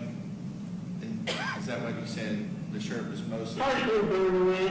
Partially. Mostly burned away. There's an aromatic odor on the shirt upon removal. The back of the shirt shows duct tape doubled over on it. There was tape also on the lower back of the shirt. He had pointed shirts and boots. They were pulled down just above the ankles. The underwear is it mixed with the stuff tape was on him. Duct tape is wrapped around the ankles, maybe about in width 6 inches on the right and 5 on the left. And tape is mixed with partially charged soft material from the feet. Tape is removed and given to Mr. Pickerel, Detective Pickerel. The duct tape is also somewhat melted on the feet or ankles. The left wrist had a segment of brown rubber belt on it. There was a rubber iron knot in it. Photograph of Mr. Pickerel. There's small shreds of duct tape or white parts of zip tie material on the back of his left hand or dorsal left hand. Are you saying there was zip ties on, did you say the hand? Or partial? Yeah, there's small fragments of zip tie, temple of dorsal skin. The right wrist and hand is completely enclosed. It looks like a mitten wrapped in duct tape. I'm having a little hard time hearing. Just no. If she could just maybe slow down or get closer to the phone or just going in and out. Maybe am I the only one that's hearing that? Okay, Dr. Rolfe, Mr. Simon said he's had a little difficulty hearing. Perhaps if you might not talk quite, might slow your speech down a little bit, if that might help. You say, is that right, Mr. Simon? Did you say something about mittens? Or that? Could possibly put this on speakerphone, which might be a little better. Oh, yeah. How do we do that? Yeah, we moved our speaker here, he can hear you better. Yeah, that's way better. All right, go ahead. Can you hear me better? We can. And Doctor, you were talking, I think, about zip ties, and did you mention something that looked like knitted material or mittens or something? Yeah, the hand, right hand and wrist are wrapped completely in this duct tape. It actually literally it looked like a mitten on his hand. Doctor, did you observe what you were calling thermal injuries on the body, and could you describe that for the jury, please? Well, internal injuries? Thermal, thermal injuries. Thermal, oh, okay, yes. Burn. He had thermal injury, including soot material on the upper and lower legs, starting across the back onto the left and right flanks. There was early or somewhat blackening or darkening of the superficial skin on the dorsal of the left and right forearms, the back of the arms, and hands, especially on the right side. The skin is charred or blackened with epidermal blistering and parchment-like firm yellow skin is on the right flank, on the right side of his body, right upper leg, and the right upper leg extended to the knee. The skin of the mid-chest, mostly on the right, sparing the nipple and involving the left nipple, is net-like brown, parchment-like skin.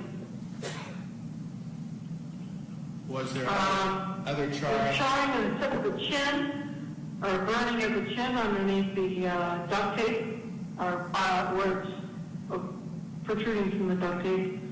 Bodies with multifocal skin slough, that means that superficial layers of the skin come off, or sheds off. On the upper back, extending slightly to the left. The skin around the buttocks shows multifocal skin slip where the epidermis, the top of the skin comes off. There are small areas of skin slip on the lower back, extending to the right back. There does not appear to be soot-like material within the mouth. Internal examination of the airways reveals very slight reddish discoloration of the muscles and pericardial muscles. You note that did not appear to be soot-like material within the mouth. Was that because? Yeah, it didn't appear like that, and I found reviewing the pictures, the tongue looked a little bit grayish. Maybe there's some material on it. He did have duct tape over his face and mouth. There was a small amount of black material within the trachea. What would that mean to you? That would mean probably that he was breathing during the fire. And that he would breathe in some of that soot-like material? Yeah, so some of it did get through the duct tape and into his airway, not much. The carbon monoxide level was also pretty low. It was only a 5%. What did the examination reveal about the coloration of the intercostal muscles in the pectoral? They're somewhat reddish, but this wasn't bright red or anything like that. Was there examination of the blood? What? Was there any examination concerning the blood during this? The blood was slightly reddish color. And what would that mean? Maybe a little carbon monoxide, but there wasn't much, especially when we did the testing. Now, That's a did you? byproduct of a fire, when the air is incompletely burned. I mean, it's incomplete burning free carbon monoxide, carbon dioxide, which comes from people and car engines and things like that. What next did your examination consist of? I'm sorry, what? I can barely. What did you do next in your examination of the body? What did I do about the examination of the body? After the thermal injuries, what was the next portion of your? Oh, I'm sorry. We examined his head, which had evidence of a gunshot wound, or had a gunshot wound. Could you describe for the jury what you described as a gunshot wound to the head? He had a darkened triangular and blackened gunshot wound. The skin of the right temporal scalp, that's right above the ear, and the wound measures 3/16 of an inch. It was surrounded by black and parchment-like 1/8-inch abrasion ring, which surrounded the wound. The wound did show a small horizontal impression-like abrasions extending into the face to the eye, and there was a pair of arms associated with the device around the face. Were the glasses on the body in any way involved with this gunshot wound?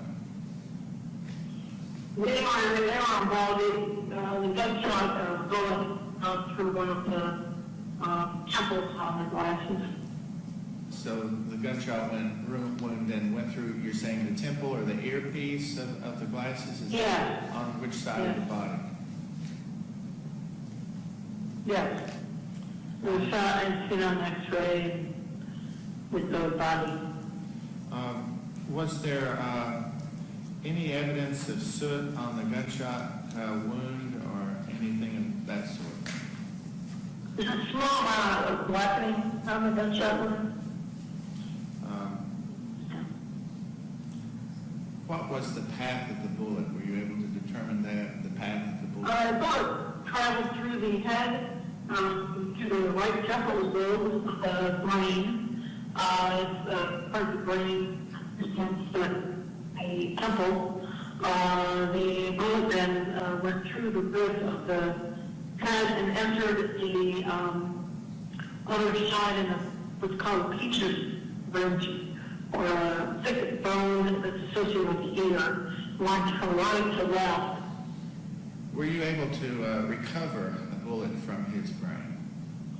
Yes, it is slightly formed somebody jacket.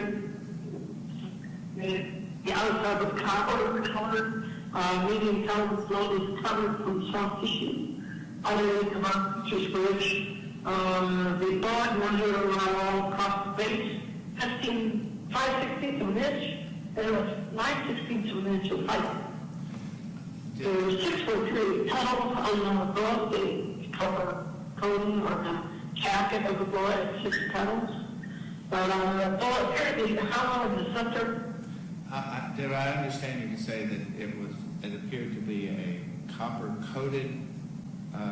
Yeah, the jacket coating is copper colored.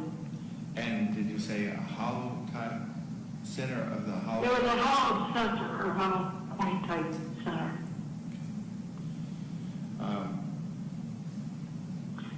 Yeah, I'm not an expert in bullets. I can't tell you exactly what name or brand this bullet is, but it looks somewhat of a medium caliber bullet. And it looked like it had a tip that was flange out like forward. Did you what did you do with those bullet fragments? I photographed them and gave them to the custody of Mr. Pickerel, Detective Pickerel. That's Detective Jackie Pickerel. Yes. Were there any other associated injuries? Along with this tubular fragment of brass-colored metal that was coming from the skin at the entrance, and that was probably part of the glasses. I'm sorry. Associated injuries. I'm sorry, Doctor. Could you say that again? There's a tubular fragment of brass-colored metal was from the scalp at the entrance. And what did you attribute that tubular piece of metal to? It could be part of the glasses. Part of what? I'm sorry, it could be part of the glass. Dr. Ross, how close are you to your telephone? Oh, I got it right next to my mouth. All right, it may be a little too close because we're getting a little distortion here. But So if you will, maybe just move the microphone just from the mouth, just a little away. What you said there was a tubular piece of metal. What was that from? The piece of metal was from, looked like it was from his glasses. From his glasses. that's better. We hear you better. Yeah, I'm actually not doing anything different. Doctor, did you also perform an internal examination, and did it reveal anything significant as to the cause of death? Yeah, there was injury to the brain, close to emotional fractures of the lower front plate, and the bone of the eyes, fractures of the middle portion of the skull associated with the gunshot injury when the bullet went through. The brain itself showed small subdural hemorrhages that left between the membrane of the brain and the brain. There was subarachnoid hemorrhage involving the kind of cerebellum. That's a small part of the brain where the brain stem and some would come out. And on the other surface or interior surfaces of the occipital lobes, which is the back of the brain, when we had lost temporal lobes. So we had brain trauma or injury from this gunshot wound. Well, what about the respiratory system? The respiratory system? There was, let's see, the bronchi contained in the room, there was liquid, which is supposed to be blood.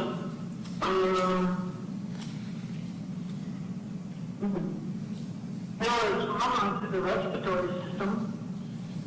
Did you also examine the digestive tract, the genitourinary tract, the endocrine, and the musculoskeleton, as well as the head? Yes. Did you There was through the organs of the body. Did you reduce the examination findings to a report? I'm sorry, can you repeat that? Did you reduce all of your findings from your examination to a medical report of the gross anatomic description of the autopsy of Ronnie King. Did you prepare a report? And what date was that report prepared?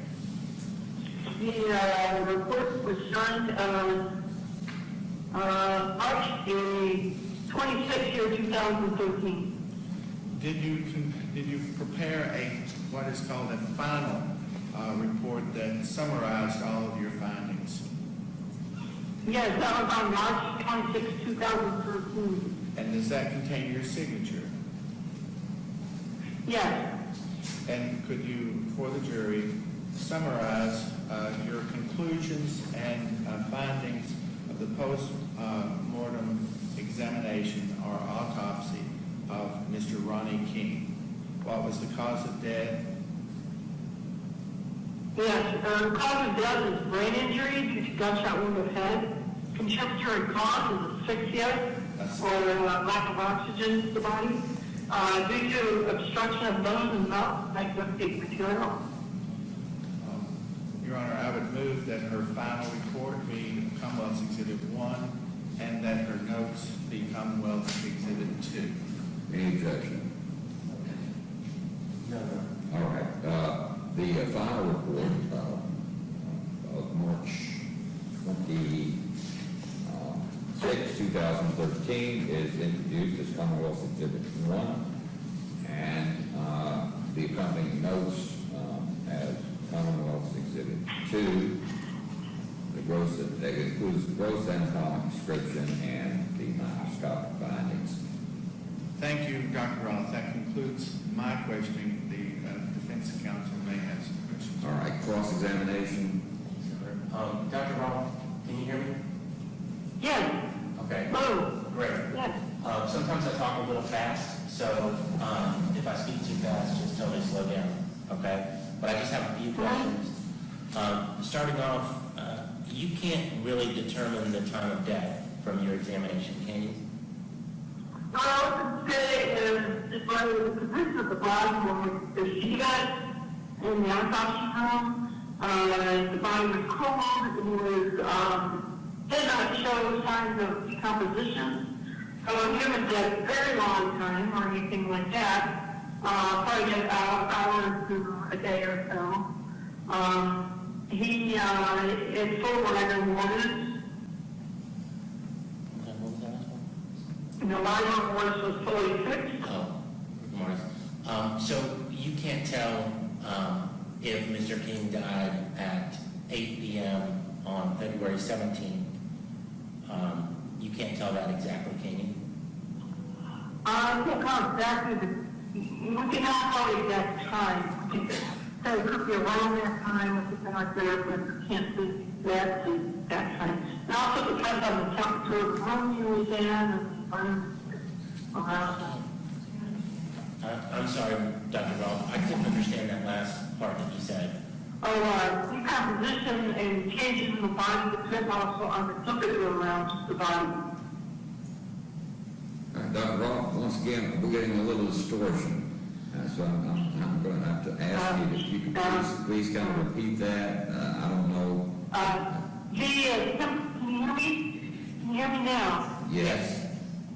Okay, the temperature in the room, especially in the speed of the body changes after death. Okay. Let me ask you another question. Are you using a speakerphone? I'm using my regular phone, I'm holding up to my mouth. Okay, all right, go ahead.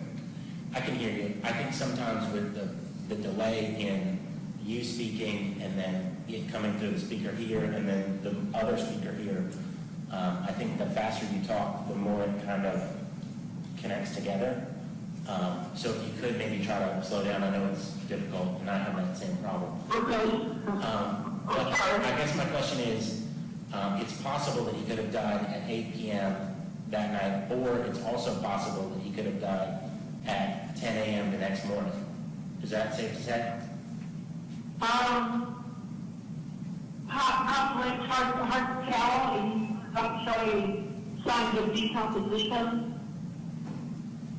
And again, it depends on the temperature of the room it was in.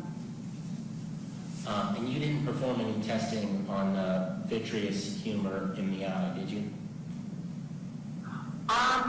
Let's see if we got anything on the vitreous. I don't have the testing in front of me, the current results. I have these forms that were sent to me. I just got the toxicology result on the blood. We didn't test vitreous for potassium or anything like that, but that can vary with the time of death too. Okay. And you don't know who killed Ronnie King, do you? I don't I mean, you're know testing who him. killed him. No, all I do is come up with the cause and manner of death, and then, we collected samples of the body and gave those to the police. All right, thank you. No further Okay, questions. I have a few more questions. Okay, we've got a couple more. So you didn't test the vitreous humor, but that is a method, or Yeah, it's not a great method to tell how long the person has been dead. but it is a It can method. vary.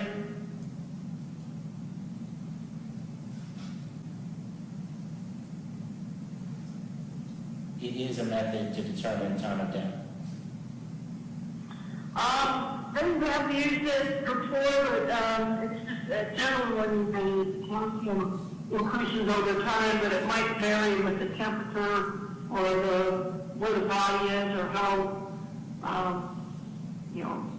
if the person has fever or not, or if they have other things going on.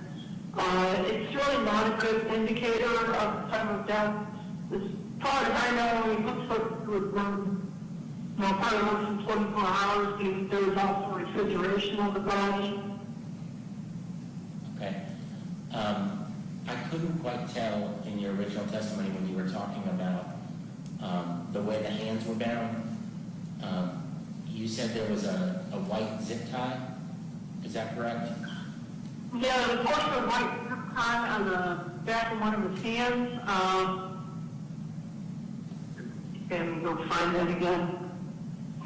Page number came off.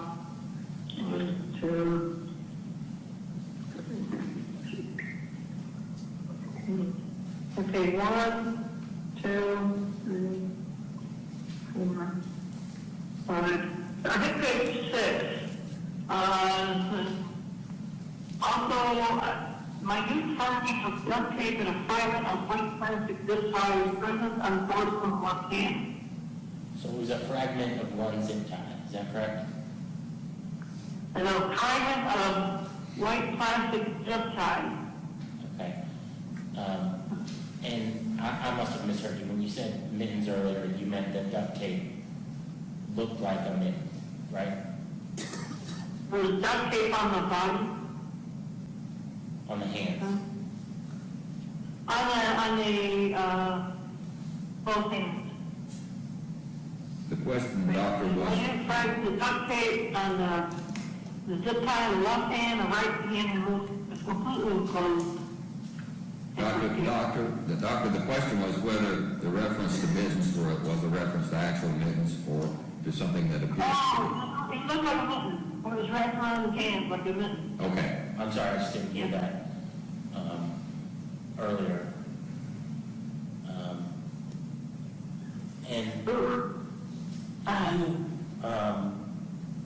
I guess just preliminarily, I know Mr. Bob's covered some of this, but you've been practicing for 17 plus 5 for 23 years as a medical examiner. That's right? Oh boy, I can barely hear you. I've been practicing about 21 years. Okay. And when you do a medical examination, you examine from head to toe, right? I'm sorry, something catches up? You examine the body from head to toe, so you examine the entire body, is that correct? Yes. And you put everything in your report? And I see, it's supposed to be the equipment. Right. And then that report that you did is the same report that was entered in evidence, right? The same report? Yeah. Oh, man. I think so. And I think that's all the questions I have. I know it's hard to hear me. Do you have any other questions? That's all. We have one more on the red. Just a couple of more. This is Parker Boggs again, Dr. Roth. The zip tie that you were questioning about, the fragment of the zip tie, was that under the duct tape?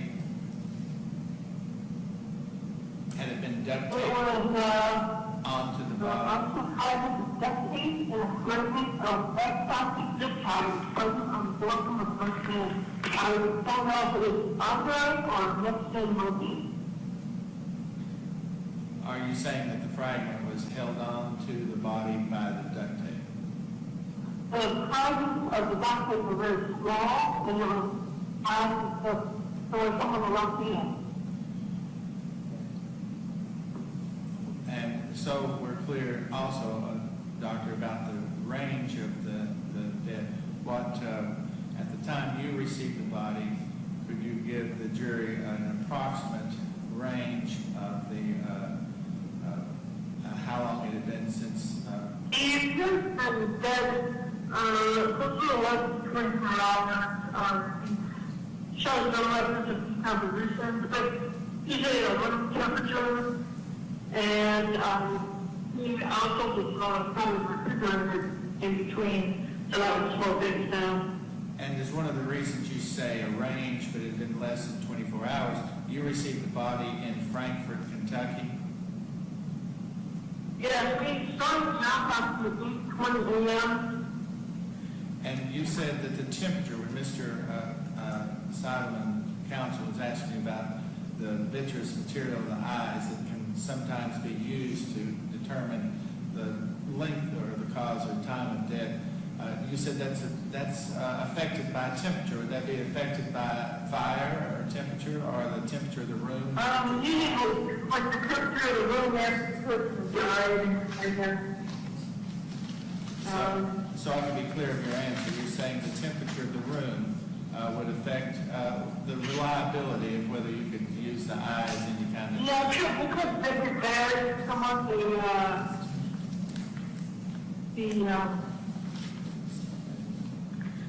deterioration of the body, and it's not probably reliable taking death for the time of death.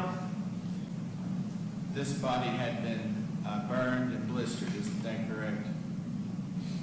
I'm not really sure. So they saw if it wasn't at the end.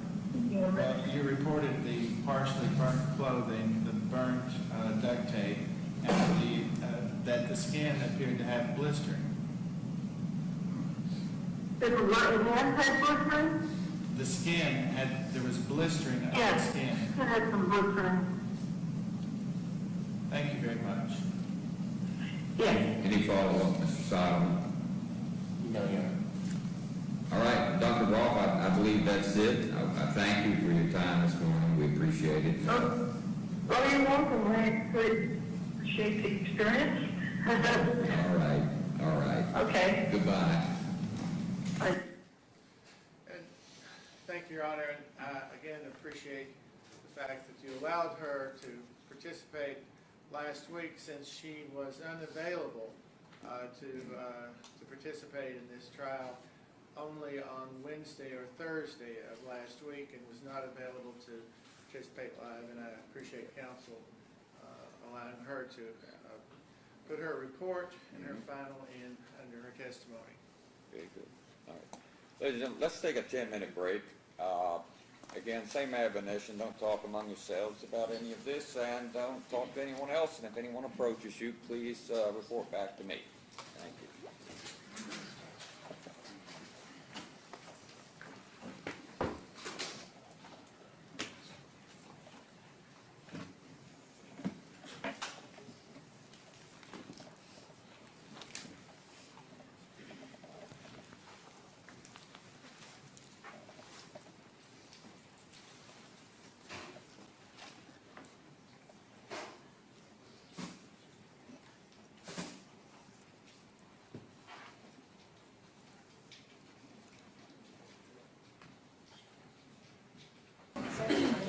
Okay. Let's see, we need to bring jury. Yeah, bring them back in.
All right.